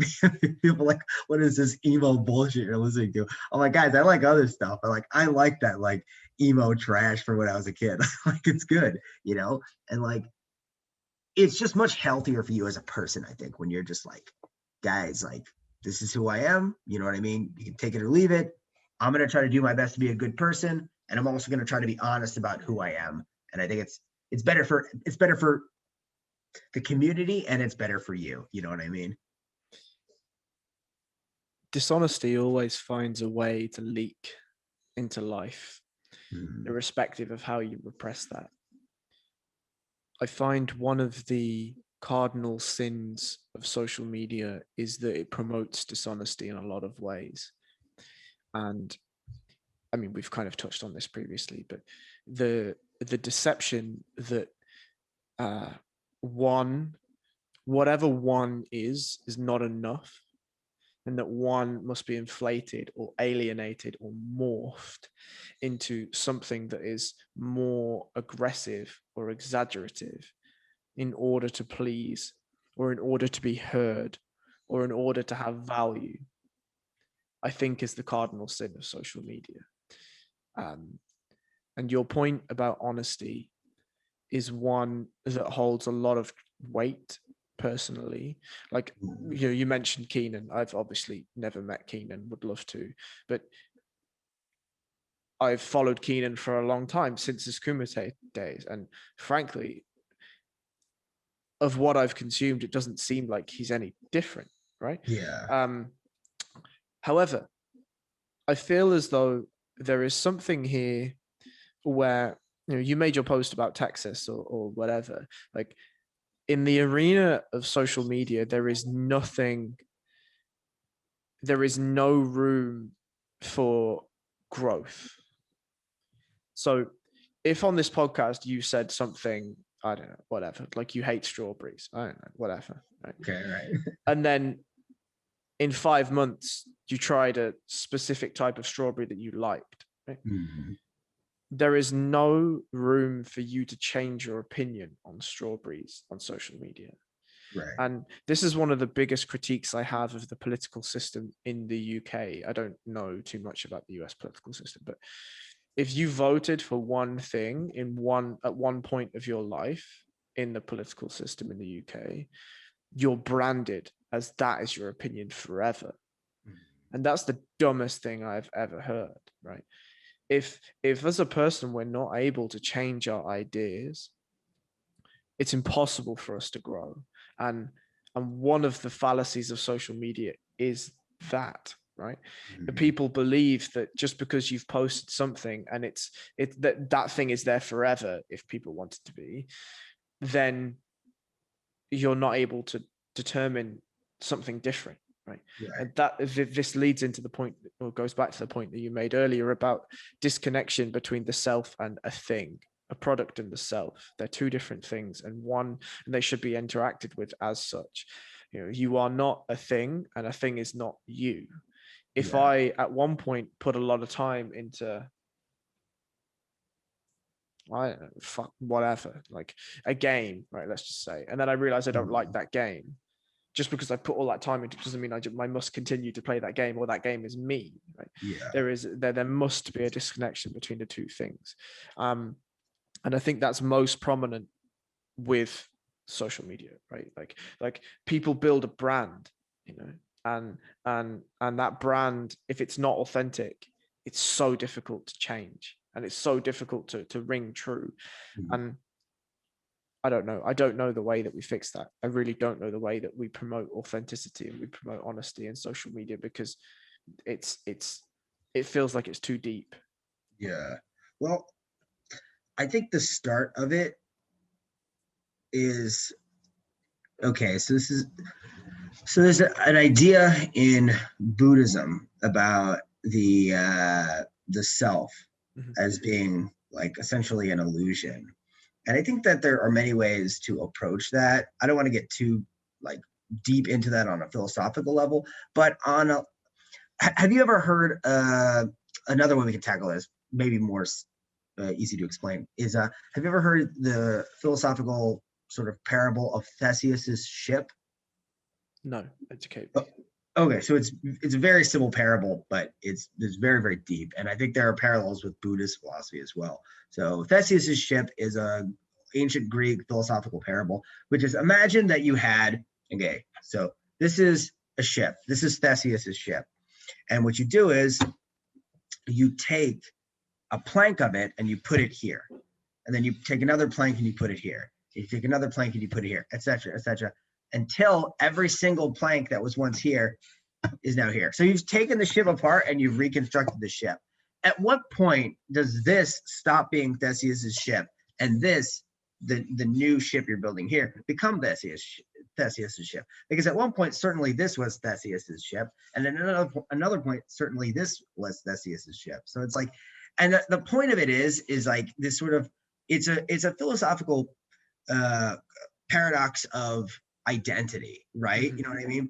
Similar, there's another one where I think it was Heraclitus said that, if I put my foot into the water, into a river rather, I pull it out, like, is it the same river, blah blah blah. I think it was Heraclitus who said that. And like the idea is like, how can we distinguish between individual units of identification, right? Or what Ludwig Wittgenstein would call atomic units, the most basic unit of structure, right? And so when we think about that in terms of like our identity, right? Think about all of the individual things that constitute your life and how you conceive of yourself, right? All these different things which enable you to construct your identity, your sense of self, etc. Right? Okay, which of those things is essential to your identity, and which of those things is not, right? And which of those things, if you were asked, is essential to your identity because you simply think that that should be, or which actually are. And I think the most coherent answer to that question is that actually none of them are, because this notion of a coherent self is actually a nebulous phantom that was never there in the first place, right? That's not to say that you as an individual don't exist. I think people oftentimes misinterpret that like Buddhist doctrine to be like, what do you mean there's no self? So I'm not here, like I'm not real. Like, no, that's not what it means. It simply means that you have these preconceived notions about what you are, but you really, I view, this is my personal view.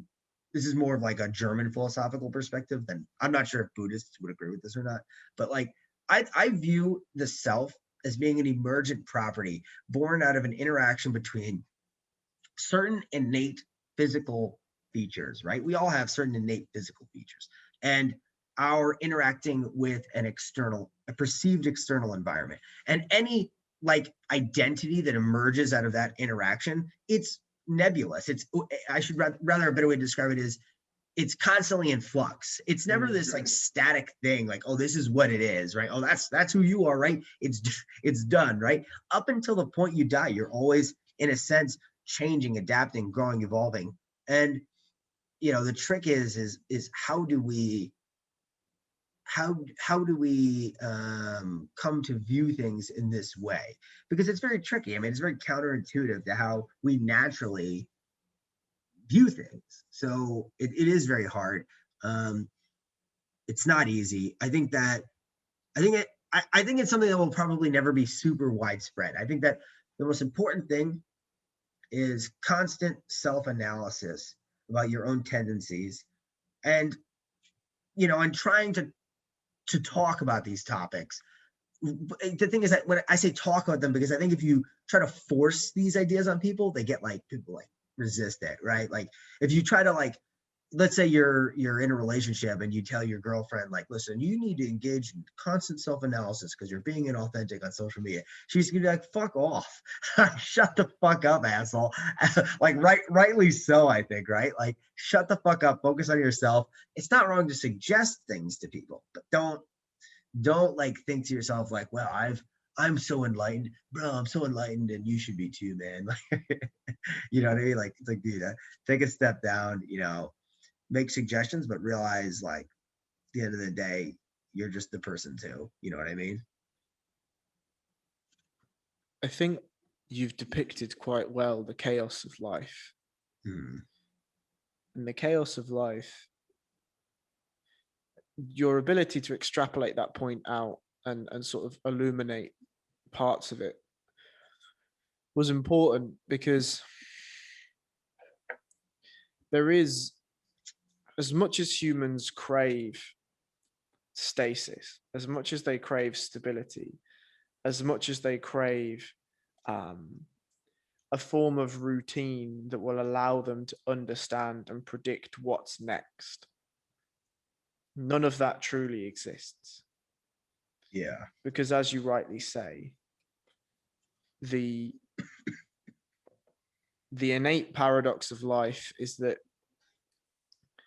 nothing is static, however much we will it to be.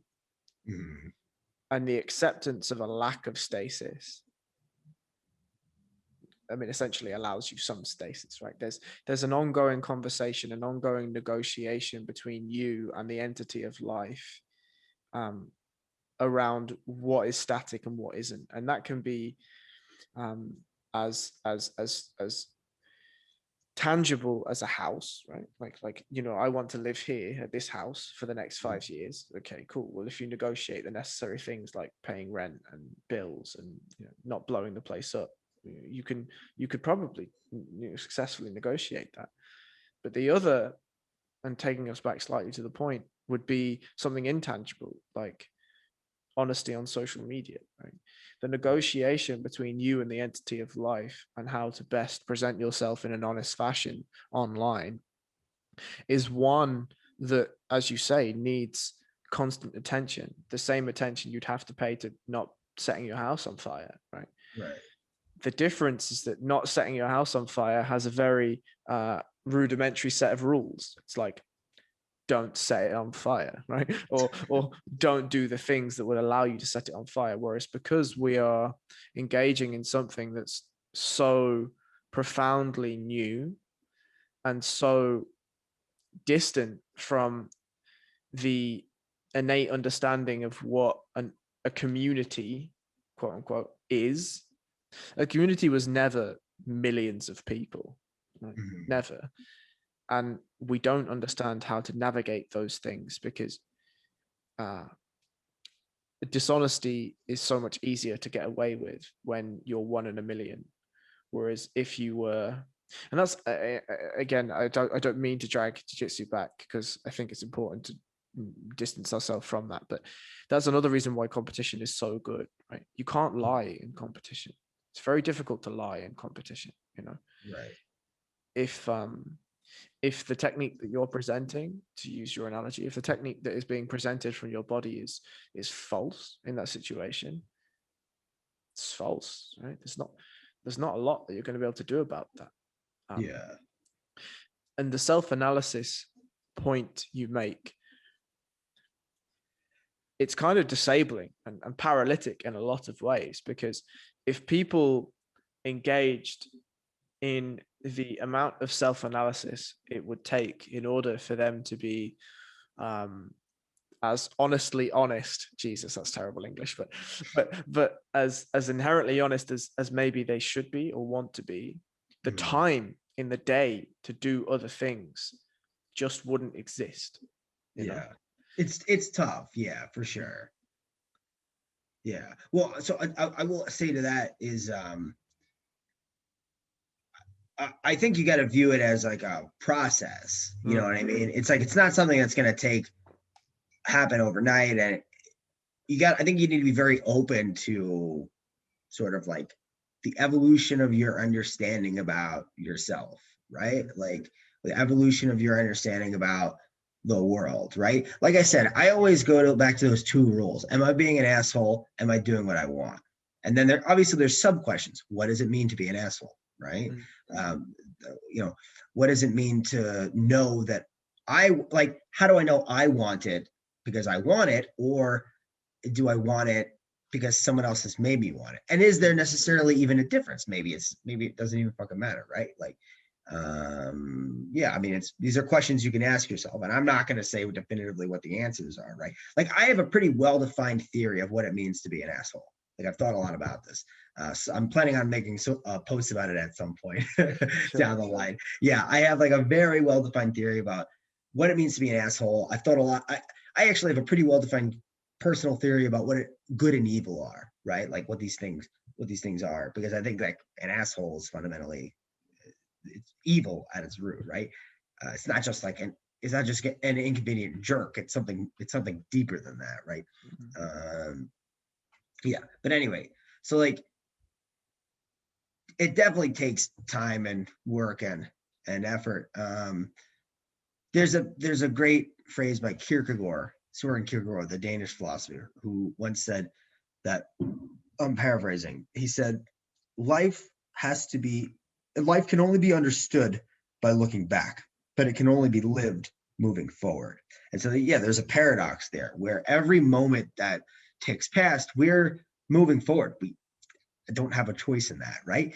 That's just how reality functions. But at the same time, it's important that you engage in self-reflection about the past, right? There's that, people always say this about like history. If you don't study history, you're doomed to repeat it. Well, that goes for your own personal history as well, right? Like you ought to study it and reflect upon things. And but yeah, you're definitely right that there's this paradox between like, you got to move forward too, so it's like, I don't have like a perfect solution to that. I just know that like I feel pretty good about like how I feel about life at probably the best I've ever felt. Like, yeah, in the last like 6 months or so, I feel like I've become much more comfortable about certain ways of looking at things. Like I'm somebody who like, I've had like extreme anxiety, like competition. I've had like crazy anxiety. I've competed a lot. I've almost had 200 matches, and I've always done pretty well, but I would have intense, like debilitating anxiety about winning.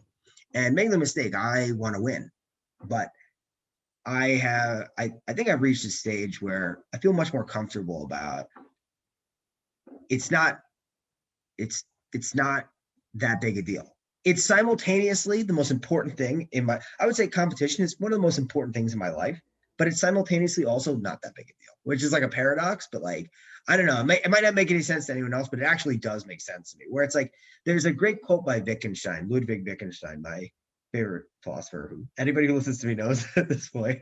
Like Ludwig Wittgenstein said that, I'm paraphrasing, he said, a great philosophical work could be written consisting entirely of jokes. That's actually a direct quote. That's not paraphrasing, but paraphrasing it, another one is that in relation to this, he said that basically to things that we consider silly on a daily basis, attach the most intense importance, and to things that people take really seriously, don't think that too much about it, right? So what he's saying is like, imagine somebody who like really deeply obsesses over like chess, like a chess master, or somebody who plays Go or Super Smash Bros. Melee, right? Like there are people who are professional Melee players. Like this is their life, right? Mm-hmm. From the outside, that looks like pretty stupid. You're like, what? Why are you taking this so seriously? And on one level, you're right. It is stupid. Why are you taking it so seriously? But attaching supreme importance to that on a personal level, while also kind of distancing, it's like, you want to take that really seriously because of the positive impact taking that seriously has upon yourself. You're going to grow as a person. You're going to grow as a player of the game, right? You're going to gain insight about strategy and knowledge and wisdom and learning and skill acquisition and all these wonderful things. But at the same time, that was what was important. At the end of the day, winning was the target you were aiming at. And it's important to aim at that target, because with that, if you don't aim at that target, you don't get all the things that you get while aiming at that target. But hitting the target, paradoxically, isn't the most important thing. The most important thing is what you get while this is like it's like a cliche. Like, I know people are probably rolling their eyes at this. It is a cliche, but I think it really is true though, that like at the end of the day, Habib, I really loved this. Habib said about, I forget if he said this or his father said this, but he said that the reason why he wanted to be the best was not so that people would look up to him, but rather so he could see what the view was like from the top of the mountain, so to speak, right? The peak. And I think that's actually a quote they took that from someone else, but regardless, I heard it from them. I really love that idea. I love that idea a lot. I think that there's a lot of wisdom in that when you achieve mastery in a field, you get to appreciate depths of insight that other people don't, because they just haven't reached that height. And the thing is like, the reality is this. One of my deeper points is that is what you should be aiming at. That is what I hope as much as possible to be aiming at, and to encourage other people to do for themselves, rather than like people like just shooting for that height so that people think you're the shit. People may think you're the shit, and there's absolutely nothing wrong with people thinking you're the shit. You know what I mean? Especially if you're like having a positive impact on their lives, you know what I mean? There's absolutely nothing wrong with that. Years ago, I think I'll make a post about this at some point too. Years ago, I worked at a theme park in Florida, actually. I was only there for a couple months, but I had fun. And there was this little kid from Ireland who was scared to go on a ride. And I gave him a little pep talk about Conor McGregor. I started talking to him. I said, "You a Conor fan?" He goes, "He's a little kid from Ireland." Of course he was. We had a whole talk about Conor. And I've always been a big Conor fan. I'm not a big fan of some of his antics, but I love his fights. I've always found them like really entertaining. And I got the kid, I made him feel brave by talking about Connor. And I think that's really beautiful. You know what I mean? Like, so there's nothing wrong with that kid looking up to Connor. But of course not, right? Like, but the question is, it's twofold. From the kid's perspective, you don't want to idolize the person and turn them into a guru. And from Connor's perspective, you don't want to crave that admiration too much, because then it can sort of get in it. It muddles what should be your deeper focus, which is on living your life authentically and honestly. You get what I'm saying? Mm-hmm. Yeah. So that's how I see it. So I think there's almost three sections to what you've said. The first is that greatness should never be the tangible end, because really greatness is also a fallacy, right? Like, one of the things, you could go and win ADCC, right? Let's say you go to trials, you win trials. Next year you go and compete, you win ADCC. Cool, right? In 50 years there will be 50 other winners of ADCC. Right. Yeah. So the one time that you win it, whilst having a profound meaning to your own life, in the grand scheme of meaning, doesn't. Yeah. And a really interesting thought, and the reason why it's interesting is because of who he is. Like, you know who Dan Bilzerian is, right? Yeah. Yeah. Cool. I've watched a few videos on him. I'm not an expert, but I know a bit Sure. about him. Yeah. So, I mean, if you look at his Instagram, this guy's a baller, right? He flies around in private jets. He has hundreds of women around him all the time and all this stuff. And in a conversation, like, he made his money from gambling, right? He was a professional poker player for a long time. But before that, he tried out for the Navy SEALs twice and failed twice, because the first time, when he jumped out of the helicopter at the very start as he was rappelling down the rope, he broke both of his femurs, but continued on until he collapsed. I think he lasted 3 days of, some of the most intense physical exertion possible, and lasted 3 days on 2 broken femurs. And the second time he refractured those same femurs, but I think this time he understood, like, fuck, like, I've done something silly, right? But one of the questions he was asked in that conversation was, what did you learn by the time, like, where you are now, all this money and this supposed coveted lifestyle? And one of the most profound things that he said, from a guy that lives such a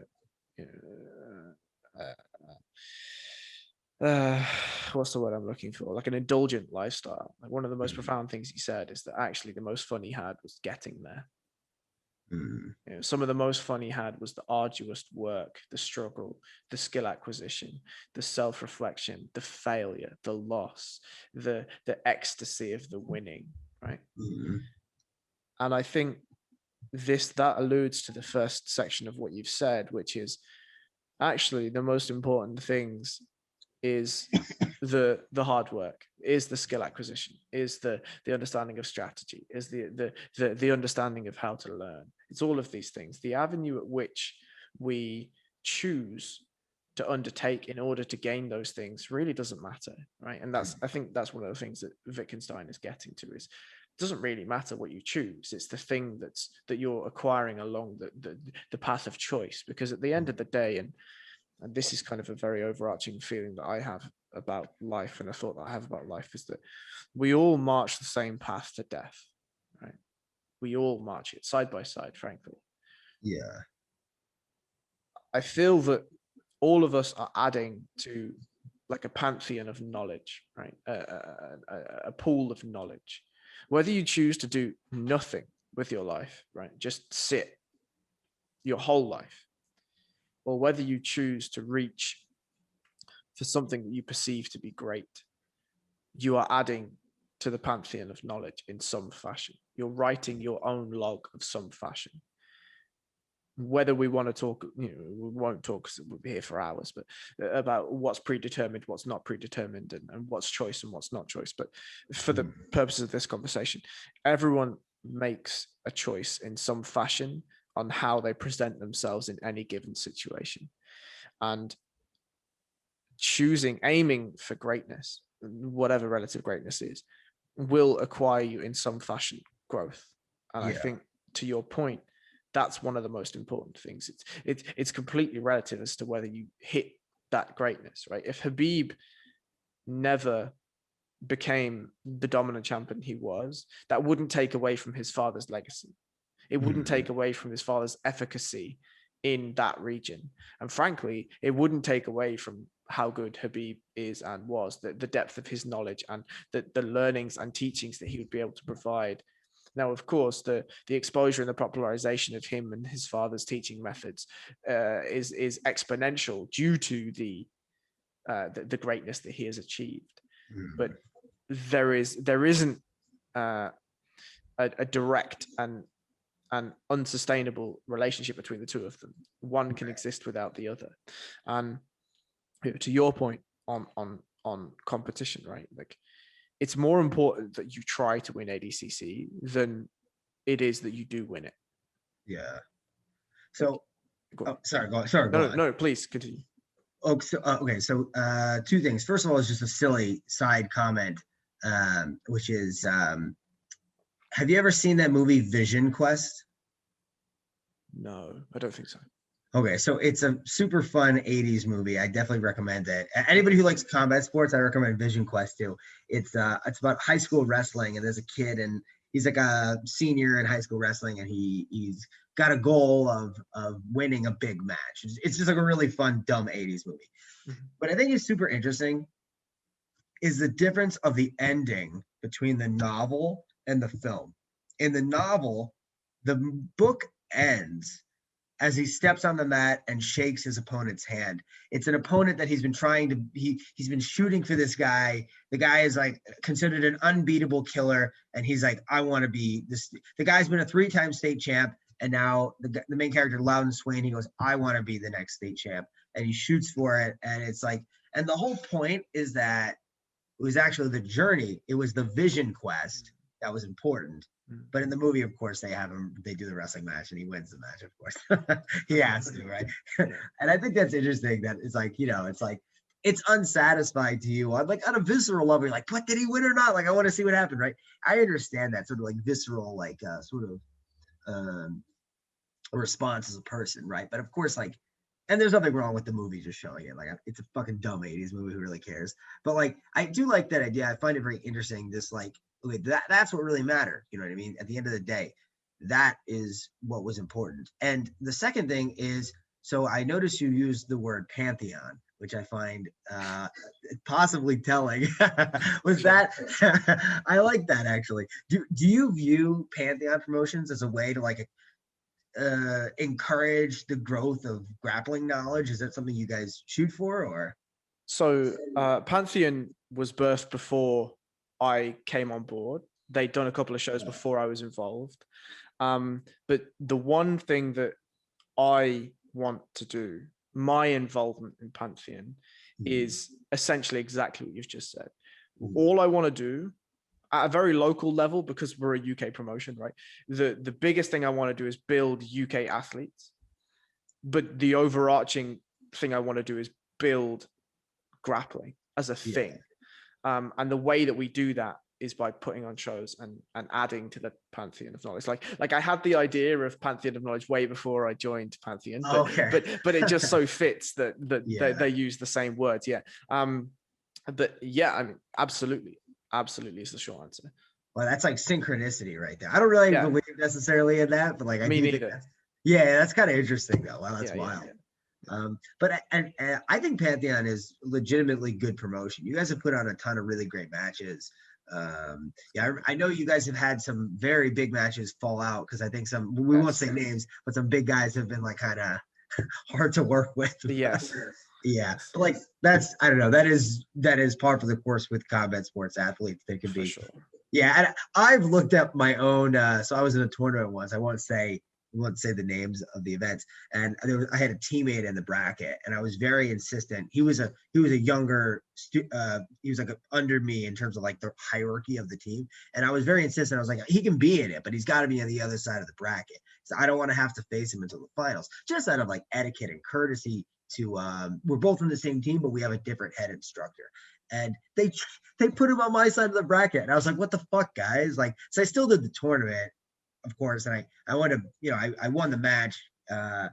We both kind of knew I was going to win because we trained a lot in the gym and I'd always gotten the better of him. But it was just like, I don't know, man. I don't like competing against teammates if I can avoid it. Yeah. But so that was a situation where I was the difficult athlete to deal with. I still went ahead and did the comp, but I definitely said something to the promoter. I was like, come on, man. Like, come on, man. I agreed to this event and, you put me in a difficult spot here. I went ahead and did the match anyway, of course. But it's like, because like, I don't like imagine, this is just how I see it. Like, dude, high level competition is a violent affair. Mm-hmm. And if I break this guy's leg, and now his coach is very good friends with my coach, and he's like, you know what I mean? I don't want to be in that situation where like I'm faced between the choice of, dude, at the end of the day, I'm going to do what I have to do to win the match. You know what I mean? That's got to be my chief priority. But I know just from experience, as much as you might not want to, and as much as it shouldn't, drama can emerge in cross team matchups. So I try to mitigate that because it's just not worth it to me. The exceptions are things that really matter. ADCC, no-gi worlds. Like I'm going to do no-gi worlds in October, and I'm probably not going to have any teammates in my bracket, but if there are, well, okay, this is an event that matters like a lot. So I don't blame them for shooting for it. Well, I'm also going to shoot for it, but like I'm doing a tournament in Italy next Friday, and both me and my teammate Frank Rosenthal we're both in different brackets in the tournament. So he's in one weight class. I am in his same weight class naturally, but I went up so that we wouldn't be in the same weight class. I just don't want to, you know what I mean? It's better that not happen. So we're not going to potentially compete against each other. Now that's a local event. It's going to be fucking awesome. I'm super, super excited about it, but it's not ADCC trials, right? And I'm sure that the guys running it would understand if I say that, right? Whereas if Frank's in my bracket in ADCC trials, man, I would expect the same thing from him. We're going out there to fucking win. That's an event that matters. You know what I mean? Really, not that I should say the other event doesn't matter, but there's a hierarchy. There's a hierarchy, yes. Things like ADCC, no-gi worlds, gi worlds, whatever. These are the peak events. These are the ones that really, really matter. You know what I mean? So I would heel hook my mom at ADCC trials if I, sorry, mom, if I had to, right? Like, no, I would probably try to like do a strangle so I wouldn't break her joint.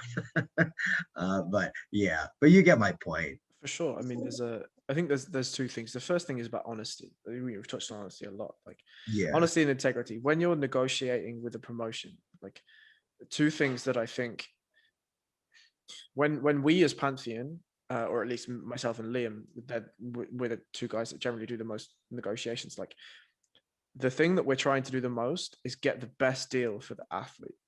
Right? Mm-hmm. We want the athlete on the show, not because the athlete makes money for us, but because the athlete gets on the show, right? Yeah. And when we're negotiating, the situation that you pertain to, funnily enough, turned out to be monetary related, right? That's why it didn't go ahead, right? Mm-hmm. But the money part for somebody like Pantheon is not limitless, right? There's not millionaire backers. It's just three dudes that really like jiu-jitsu that had a little bit of money and are trying to make a thing, right? Yeah. If we were millionaire investors, sure, we'd be able to do essentially whatever we wanted, right? But it's not that. Mm-hmm. The negotiation that we're attempting to do is for the benefit of jiu-jitsu, not the benefit for one sole person. Mm-hmm. And we attempt to be as honest and as integrity focused when we have negotiations. And I think where we come unstuck is when people aren't the same way, right? And to your point, like you messaged the promotion, you were like, look, this dude's my training partner, like please put him on the other side of the bracket. That's not a big request. Right? Yeah, it's not a big request. I agree. I don't even understand why they did it, because they actually, I don't want to get too deep into it, because these guys they still ran a good event. They're nice guys. I'm not trying to that's why I'm not going to name anybody. They probably had a reason for doing this. Maybe they did. I don't understand it. They listed the brackets, and then we went out to the event, and they came up with new brackets. And I said to them, I was like, "Yo, guys, why are we changing the brackets up? You know what I mean? Like I don't know, but it is what it is, and that's just how it went, and it is what it is. And to your second point, like I'm happy to name drop these two guys, okay. but like I was having a conversation with Jack Sear and Nathan Kay, right? Two of the closest training partners, right? And these guys have competed before in brackets, and Nathan injured Jack in a match because Jack refused to tap, right? Whoa. And I had a conversation with them the other day. Actually, we went and had some food, and I said, like, if you guys, they're both going to do trials, right? And they're both going to compete at the same weight. And I said to Nathan, like, you have a fully locked in, let's say, armbar, right? And Jack's not going to tap. And he's like, oh, I've already broken his arm. Don't worry about it. It's gone. But these guys have an understanding. Right? Yeah. Like they have an understanding, like you say, when it comes to a match that means something to them, they're going to go out to try and finish that match, you know? You have to. Yeah. Exactly. And if the other person doesn't want to let you finish the match, well, you have to do what's in your power, right? If that's already pre-agreed, right? Like if you're going out there and you're like, look, we're going to compete here, but you know, let's not try and hurt each other. We've got matches to go in other places. Well, fine. You know, that's also a pre-agreed understanding. But I think if it comes to something like in the UK football, in terms of like the Champions League final is the biggest game in anybody's calendar, right? Like if you're going out there and you've got some friends that you're competing against, it doesn't fucking matter for 90 minutes, right? Right.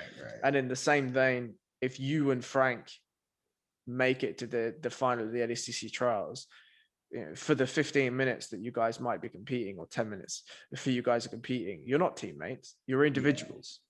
You can't think of the other person, because you got to just think about the technique and the expression of the technique. Also, it's funny I'm sure you know about this, and maybe some of your listeners will too. I'm acquiring dual Italian citizenship, so I'll be doing the same trials brackets as Nathan and Jack. So also potentially be in that same situation. And sure. I like both of those guys a ton, and there's nothing I would like less than to hurt either of them. But like, also, they're two smart guys, just as I am. Like, bro, if we're putting a fully locked in submission, we'll engage in late stage defense. But then if we can't get out, I'm sure that they would both tap just as. Of course, of course. And I mean, you know, the other side is, you know, those guys are good friends with you too. You have good relationships with them outside of jiu-jitsu. But if it's ADCC trials and you step on the mat, they don't care who you are, and you don't care who they are, right? And that's the way it has to be. It has to be like that, right? Like another one is under 77, right? Jed's gonna go and Ross is gonna go. 100%. Yeah. I mean, those guys are they've trained together for years, right? Yeah. Close guys. But when they step on the mat, it's not going to be oh, you're my coach, I'll let you win, or oh, you're my student, I'll let you win. It's not that, right? It can't be that. And you know, this points to something we said at the very start of this podcast, which is at the moment, jiu-jitsu is still really small. Right? Yeah. So these situations happen. Mm-hmm. Whereas if there was, you know, we say there's 10,000 professional guys. If there was 100,000 professional guys, the chance of you competing against somebody in your team is way less. But it's not that right now. It's not that, you know. Yeah, for sure. But on a side note, Jed and Ross is going to be actually. Flames. It's going to be awesome. I mean, as much as absolutely. Like, I hope that there's no like drama or anything, because sometimes it's hard to keep that from happening. I hope that there's not, but man, just as a match in and of itself, the match will be fucking awesome. I think it'll be very interesting to see what each of their strategies will be. I won't comment on how I think each of them should go about it, because I like both of them, but I don't want to side with who. I don't want to push an idea that maybe helps one to win over the other, right? Like, because I do like both of them, but it'll definitely be interesting. Jed, I was talking to Jed. He said that he wants to win the first trials and then do the second one just to see if you can win a second one. And I was like, I don't think you can do that. I'm pretty sure you're not allowed, but we'll see. Maybe. I've never heard of that. I'm pretty confident ADCC would not let him do it. Because then if he won both, who would get the second? Well, yeah. There needs to be somebody in the bracket, right? Exactly. Yeah. So I don't think he'll be able to do it, but we'll see. Maybe. I And mean, on who the knows? topic of Ross and Jed, I mean, look, the amount of rounds that those guys must have done in the training room, if there's not Yeah. inherent respect, I don't see how there can be drama. Do you know what I mean? Yeah. Like these guys must have the utmost. Again, I can't speak on either of their behalf, right? I'm just saying what my perception of this is, you Yeah. know, they've trained so much together that there can't be anything but respect for each other's athletic games, right? And Yeah. when it comes to the match, I mean, personally, I just if it hopefully it gets to it, right, where both those guys proceed through the bracket enough that they match each other. Yeah. Boy, that's a fun match. Yeah, I don't see how the match does. If I'm going to be honest, I think it's going to happen. I'm almost certain it's going to happen because, like, you look at 77 in Europe, there's some tough guys. There are. So, okay, so you got Mateusz Szynski. He's probably the best Polish guy. Oh, You got there's Gamrot in there too.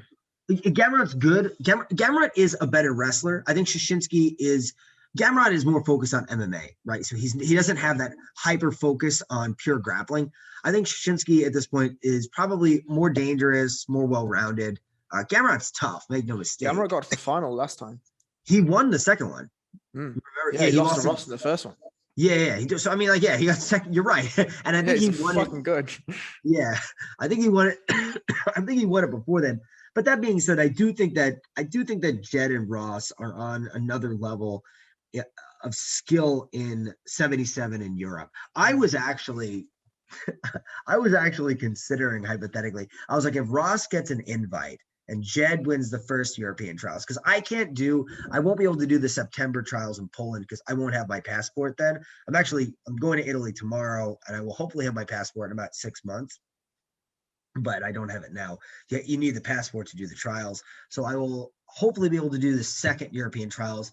Usually second European trials are like around like March, April. So I'm hoping by then I should have my passport. So yeah, regardless, I'm doing North American trials. But anyway, I was like, okay, if Jed wins the first trials and Ross gets an invite, I'll do 77 because that's a clean shot. You got Shashinsky's tough. Gamrot's tough. You're definitely right. And I was talking to Jed. He named a few other guys that he thought would be stiff competition. I don't remember who they are. But I think 66 is deeper in Europe. I think for sure. I think you have the universal fighters in Russia. So you got Gairbeg Ibrahimov, very tough. You have Zaur Akhmedov, who actually won, but they couldn't get a visa. It fucking sucks. Then you got guys like Nathan and Jack. Then you have Tom Halpin. Then you have, in my opinion, the top guy 66 in Europe right now, got to be Ashley Williams. So he's got, I would say that when Tom and Ashley competed, that was probably for like best 66 kg no-gi guy in Europe. You know what I mean? And I think I actually won the match clearly, of course. So got to give it to him, So like those are the guys. And then I'm sure there's other guys who, are going to come out of the woodwork who are killers. You know who's a dark horse at 77 actually? Ryan McCartane. Do you know? Dude, that kid's a monster. Yeah, dude, he's good, man. I trained with him at Henzo's a lot, and I don't know what he's up to nowadays. He's a dual citizen, U.S. and Ireland, actually. Oh wow. Yeah, so he if I was him, I would do.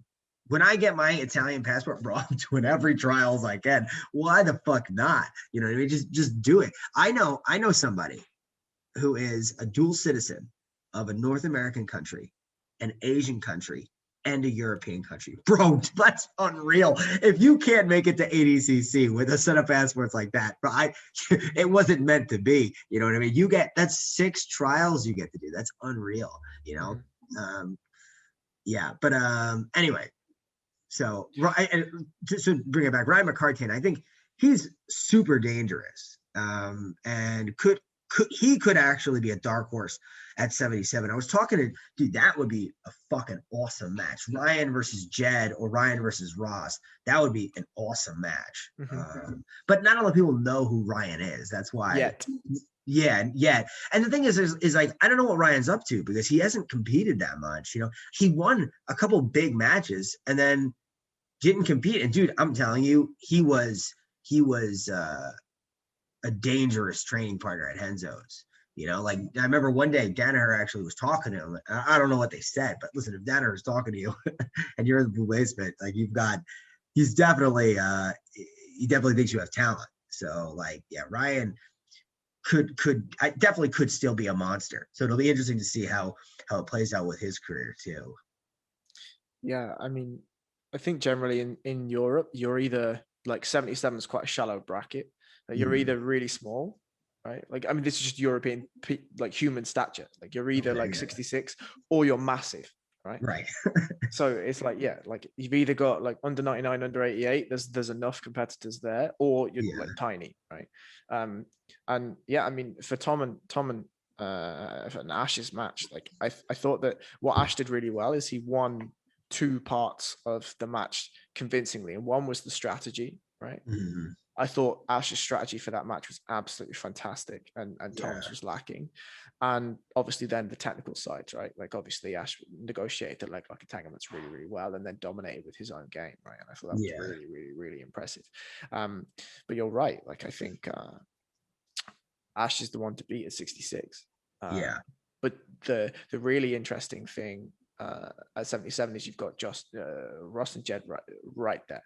Right there. And I think until trials, we won't know on the big stage, like who gets that match. I don't think we're going to know, right? They each have advantages. It'll be very 100%. fun to watch. Yeah. And on the topic of 66, I'll just say, now that I'm officially European, sure. legally, I'm officially European. No, I was joking around with one of my friends, Loic. He's a black belt in France. He's like, welcome to the civilized world, Rob. Like, anyway, so now that I'm officially legally European, man, I can't wait to mix it up with the European guys in 66. I think there's a ton of super fun matches there. So I can't wait. And there's I mentioned the top dogs, but dude, there's other guys which you shouldn't sleep on, like Ollie Bates. Dude, Ollie Bates is good. He's solid. I have no doubt there are other guys that are like that we're not naming who are dangerous at these various weights. A ton of guys. Yeah, a ton of guys. Yeah. Like, who's that Finnish guy? Spaghetti BJJ. Oh, Tommy Buchanan. He's good. What is he's probably 66, right? I don't think he's ever definitely. He's never done trials as far as I'm aware. Like a lot of the more IBJJF guys don't do them, but I'm not sure if Tommy Buchanan did trials. Yeah, I've never seen him in any of the brackets. I'm a big ADCC trials fan, by the way. Like I love going back and finding old trials and watching them. I think they're really fun to see the growth of the sport, and there's no better place to do it than the trials and than ADCC Worlds. ADCC and then IBJJF with EBI kind of in the middle. And then there's a couple other big promotions too, Kasai, Polaris, a couple other like really big ones. But in my opinion, the really core ones are ADCC, IBJJF. And I would actually say for when it was around, EBI. EBI was a historic promotion. For the brief period it was active, it was very historically significant, but unfortunately, doesn't. Now it's CJJ, which is, still cool, but not as good. You know what I mean? Like, I would do it if I got an invite. Of course I would, but it's definitely not as cool. I thought Tom Halper's performance was fucking hilarious. It was, first of all, it was very impressive, but it was also hilarious because he deliberately did not throw any strikes. Yeah, so badass. I loved that. That's so good. And he fucked everybody up. You know what I mean? Just badass as shit. That was, I think, probably his overall best performance. I thought he looked like a world beater that night. Just like sometimes guys will have these like just amazing performances one night where they look like the best in the world. Like the night that Gianni Grippo won that Kasai, I think it was Kasai Pro 6, 145-pound bracket. Bro, he looked fucking like the best in the world that night. Crazy. And then he loses first round to ADCC. You can never predict it. It's wild. That's what's so amazing about, that's one of the things I actually love about jiu-jitsu is it's literally such a wild sport. Like anything, like I really believe that you put me in there with the best guys in the world, I think I'm going to fucking break some of their legs. I honestly do. And I think, and I'm right now, like, I'm not, I'm not like a top guy yet. You know what I mean? I think I'm upcoming. I think if you don't think I'm upcoming, you're out of your fucking mind. Like, but I haven't proved myself with the best in the world yet. But in my opinion, call this arrogance. I think it's just literally a matter of time. I don't think that they can stop me. I'm going to keep coming. Now I've got fucking 2 passports. I'm going to do all the fucking trials, all the IBJJF events. You know what I mean? Like, so I'm going to get my shot. I'm not really worried about that. And I think that, I have a style that I think that there are ways to beat me on points, definitely 100%, right? And I'm working on that to make that harder and harder, and I want to close that skill gap. But I think even right now, you put me in there with Tanquinho or any of the top ADCC guys, will they probably beat me by points? Yeah, they probably will right now. And like I said, I'm trying to close that skill gap, but there's no guarantee that I don't break their legs. There's a chance, you know what I mean? Even if you want to say it's a low chance, but you can't really go too low because I still always have a shot, I think. You know what I mean? But yeah, anyway, now I'm gassing myself off too much. Sure. I digress. Yeah, that's absolutely fine. I mean, we'll probably close this out on those sorts of points, but I think, what do I think? That's a good question. I feel as though jiu-jitsu is one of those things where because the scene is so small, right? Like you can have a Tom Halpin go out and look unbeatable at that CJJ competition, and just somebody like an Ash Williams or somebody else who's a really high level competitor looks at that match and they're like, no, I think there's something there. Yeah. And then on the day, just is able to exploit that thing, right? And then you may run back Ash and Tom 100 times, and Tom may get the better of it 45 times, 50 times, 60 times. Who knows, right? Yeah. Who knows? And I think, to your point, right, the thought, you have to think like that as a competitor. If you were like, oh, if I fought Tanquinho, he'd beat me 100 times. What's the point in competing? Like, what's the point in competing? If you didn't think that you could beat him, there would be no point in even stepping on the match. Just tap, like, before you even get to the match. What's the point? You're not going to win, right? So yeah, I think it's vastly important that you have that mentality. But man, I think jiu-jitsu is in an exciting place right now. And I agree. You, of all people, like, I'm pretty excited about a lot of people, but I think I'm excited to see what you're able to do at trials. You've spoken about winning trials for a long time. You've spoken about going to ADCC for a long time. Pretty much the entire time that I've known you, that's been your sole focus, right? Yeah. So I think it's going to be really interesting. And I think for me personally, just as a person watching, I think it's going to be interesting to see how your style of grappling matches up with the European styles of grappling, right? Because I think, there's no what's the word I'm trying to look for? Like, it's no shock to say that the American style of grappling is different to the European style of grappling, right? And I think it's going to be very interesting to see how that works. I'm very interested to see how it works. Yeah, what's interesting, as I will say, is I think that you see grappling kind of coalesce into almost linguistic bubbles where, the Australian style and the English style and the Irish style definitely bears greater resemblance to the American style. You know what I mean? Whereas typically, I think what you mean when you say the European style is like the Russian. Yeah, exactly. Yeah. And it's interesting because think about it. I would consider the greatest European grappler in no-gi. In the gi, it's different. In no-gi, I would say Abdurrahman Bilarov is currently the best European grappler of all time. In the gi, I'd say you probably got to give it to like Tommy Langaka or Espin, one of those guys. Yeah, probably. Jesus Christ, both of those are absolute monsters. Just something completely off cuff. I saw Tommy Langaka training without the gi recently. Ooh. Imagine if that motherfucker turns up at trials. Holy I would love that. Fuck. Oh my God. We're like, we named all the top guys and sign me up. Yeah, dude, that would be awesome. I personally love Espin's. I have no idea how to pronounce his last name. So Mathiasen. Okay, I always said Mathiasen, so I'm glad you said it first. Yeah. So Espen Mathiasen. Dude, I love his game. His game is amazing. Super. I've actually talked to him on Instagram before. I've given him shout outs and said, like, I think a mistake some no-gi guys make is they don't study gi guys. you are making a mistake. A guy like Espen, or another one is Bruno Malfacine, just a random example. Right? These are guys that they did some no gi, but their clear focus is the gi. But dude, you are 100% missing out if you don't study those guys. There's a ton of like rich content to absorb from a guy like I love 50-50 and Espen loves 50-50. Now the difference is he can't do heel hooks because of the rule set. So he has to find different avenues to attack. And I think they're really creative and I can learn a lot from it. You know what I mean? Maybe I can't do all of it because the context changes things, but it's worth diving into.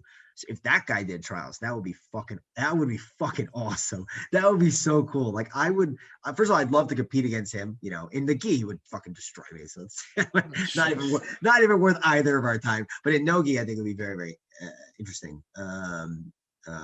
Yeah, but anyway, so you see like these linguistic bubbles emerge, and I think that Bilarov, probably the best European grappler overall right now. And I think that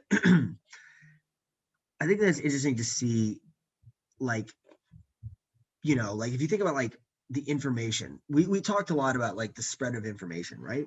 Well, another component to that, which obviously we didn't get into, but which is also super relevant, is language, right? If I'm a young Russian kid, right, who am I more likely to be influenced by? Abdurrahman has instructionals. I was watching one of his instructionals last night, actually. But if you watch them in English, it's kind of awful to watch because it's like the translator like clearly didn't want to be there, and it's like he's like translating. I'd have to assume like 1/3 of what he's saying, because he'll say like a full minute of Russian, and the translator would be like, and then I grab his leg. I'm like, what else did he say? He said way more than that. But then anyway, so if I'm Russian, I can more easily digest that than, let's say, one of Danaher's instructions, simply because of a language barrier. Assuming I can't speak English, of course, right? And so then that's going to create a tendency to, I'm going to go towards those perspectives, that type of content, right? The Russian guys. So historically, the most successful countries at trials have been in European trials have been Poland and Finland, and then it's also been Russia. I think that's the top three, and then I don't know who would get four. Might be France, but that's literally only because of the 66 kg guy. I forget his name.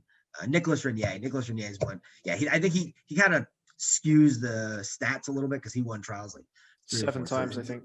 Yeah, so something ridiculous like that. Yeah, but regardless, Poland, Finland, Russia, top three overall, right? And it's very interesting to see. You definitely notice stylistic trends in the Polish, especially the Polish grapplers. I'm actually a big fan of Polish grapplers. I love watching Polish grapplers. I think they have a super interesting, almost cultural style, where I've talked to a lot of Polish guys about why it's the case that they grapple this way. And I've gotten different answers from different people. I'm always very interested in it. They're very aggressive submission hunters. Like they go for the submission. Oftentimes, not always. There are some Polish guys that don't do that, right? You've got, I forget the guy's name that Owen O'Flanagan went against at Grapple Fest 8. That guy did not really try to submit to Owen very much. Do you know who I'm talking about? I do know who you're talking about, but I can't remember his name. Oh God, that's gonna fucking haunt me. Well, and just to say, that's another guy at 77. Owen, you're right. I actually forgot about him. Holy fuck. Yeah. I should have remembered him. Yeah, I was talking to Jed the other day. Jed said he thinks Owen is one of the most dangerous leg lockers in Europe. Yeah. I mean, if he's saying it, then it's probably true, to be honest. Yeah. It's funny. So Owen asked me, I think it was like a year and a half ago, about the leg trap saddle. He asked if it was any good, and I was like, nah, dude, I think it's shit. I hit it in one match, but I was like, nah, dude, I don't think it's good. And then I told him, I really discouraged him from working on it, because I was like, dude, it's a waste of fucking time. I really did not like it. And then I came back to it and tinkered with it, and now I like it again. And so, Owen, I'm sorry. But yeah, so it's funny. He told me, he goes, no, I think it might be good. I'm going to keep working on it. And Jed told me that Owen had kept working on it. I'm very interested to see. I meant to message him, actually. I should do this. But I'm very interested to see if Owen is using it consistently, because I know Jeremy Paul in Australia has been using it. Owen is, I guess, been using it, and I've been using it. You know what I mean? So far, I'm the only one to get it in competition. So I'd love to see those guys get it too, because it'll be interesting to see like how does this thing evolve? Because it's a dude, that is a meta changing move. Like that is if that thing gets really figured out, it's a meta changing move. I am still skeptical that it can. I'm skeptical that it can live up to what it could be, because I think that the defensive resources that you have at your disposal to inhibit it, I think are still pretty high. So I think it's hard to get it. But I think it's better than I gave it credit for.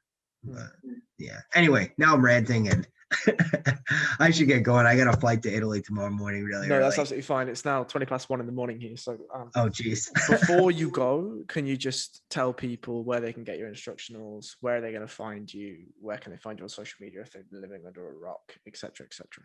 Yeah, of course. So pretty much everywhere, I have the same I handle or username. It's Robert Degle BJJ. Robert Degle BJJ. You can find me on Instagram, YouTube. My website is that robertdeglebjjonline.com. If that's not working, just literally just go to my Instagram. It's in my bio. You can click on it there. I have 5 different instructionals. I'm trying to make a new instructional once every 4 to 5 months. If I really have nothing interesting to teach, then I would skip it. Right now I have a few in the pipeline that I'm planning on making. One of them, I am going to give a lot. There's actually 2 that I'm going to give a lot of time to. So one of them is wrestling, the connections between wrestling and leg locks, which I'm spending a lot of time working on. That I am going to let marinate for a while, probably like 2 years. And then I'm also working on another advanced leg lock defense instructional in different situations that I've covered in the past. That one will also take a while because I want to do the topic justice, and I don't feel like I have the knowledge yet to do it. And then I have a couple others that are more simple in the works that, like, I'm going to come out with a course on how, as a coach, you can teach leg locks to your beginning students, which I've had a ton of interest in. There's a lot of people message me about it. And it's right now. So yeah, I'm working on that right. Oh, you're teaching that right now. Yeah.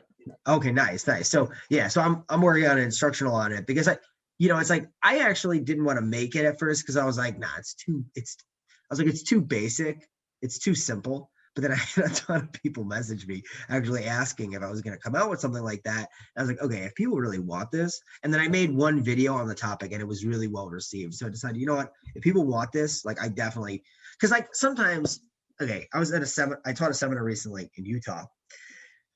And this is a thought that I had during the seminar. Sometimes when you're deeply involved with the sport, you kind of actually can forget sometimes how much you know. And so stuff that you're like, nah, they don't need an instructional on that. People really, they do. There's stuff that people, they don't have a grasp on yet. And I think that this instructional is actually going to be really about like pedagogy. Like, how do you teach this topic? Because that is, because there's a paradox with joint locks, right? They are dangerous. People can get hurt, but we also want to teach them. So how do we do that? So that's what I'm trying to tackle there. But anyway, that's where you can find me. All right. Well, look, as always, it's a fucking pleasure to talk to you, my friend. So, thanks, man. I appreciate it. I'm really excited to see what happens in the next couple of years. I look forward to, I mean, we had a conversation on Instagram about an entries instructional, so I'm looking forward to that one as well. So when that comes out, I'll be very happy. But yeah, thanks. For now, thank you so much, and I'll speak to you soon. See you.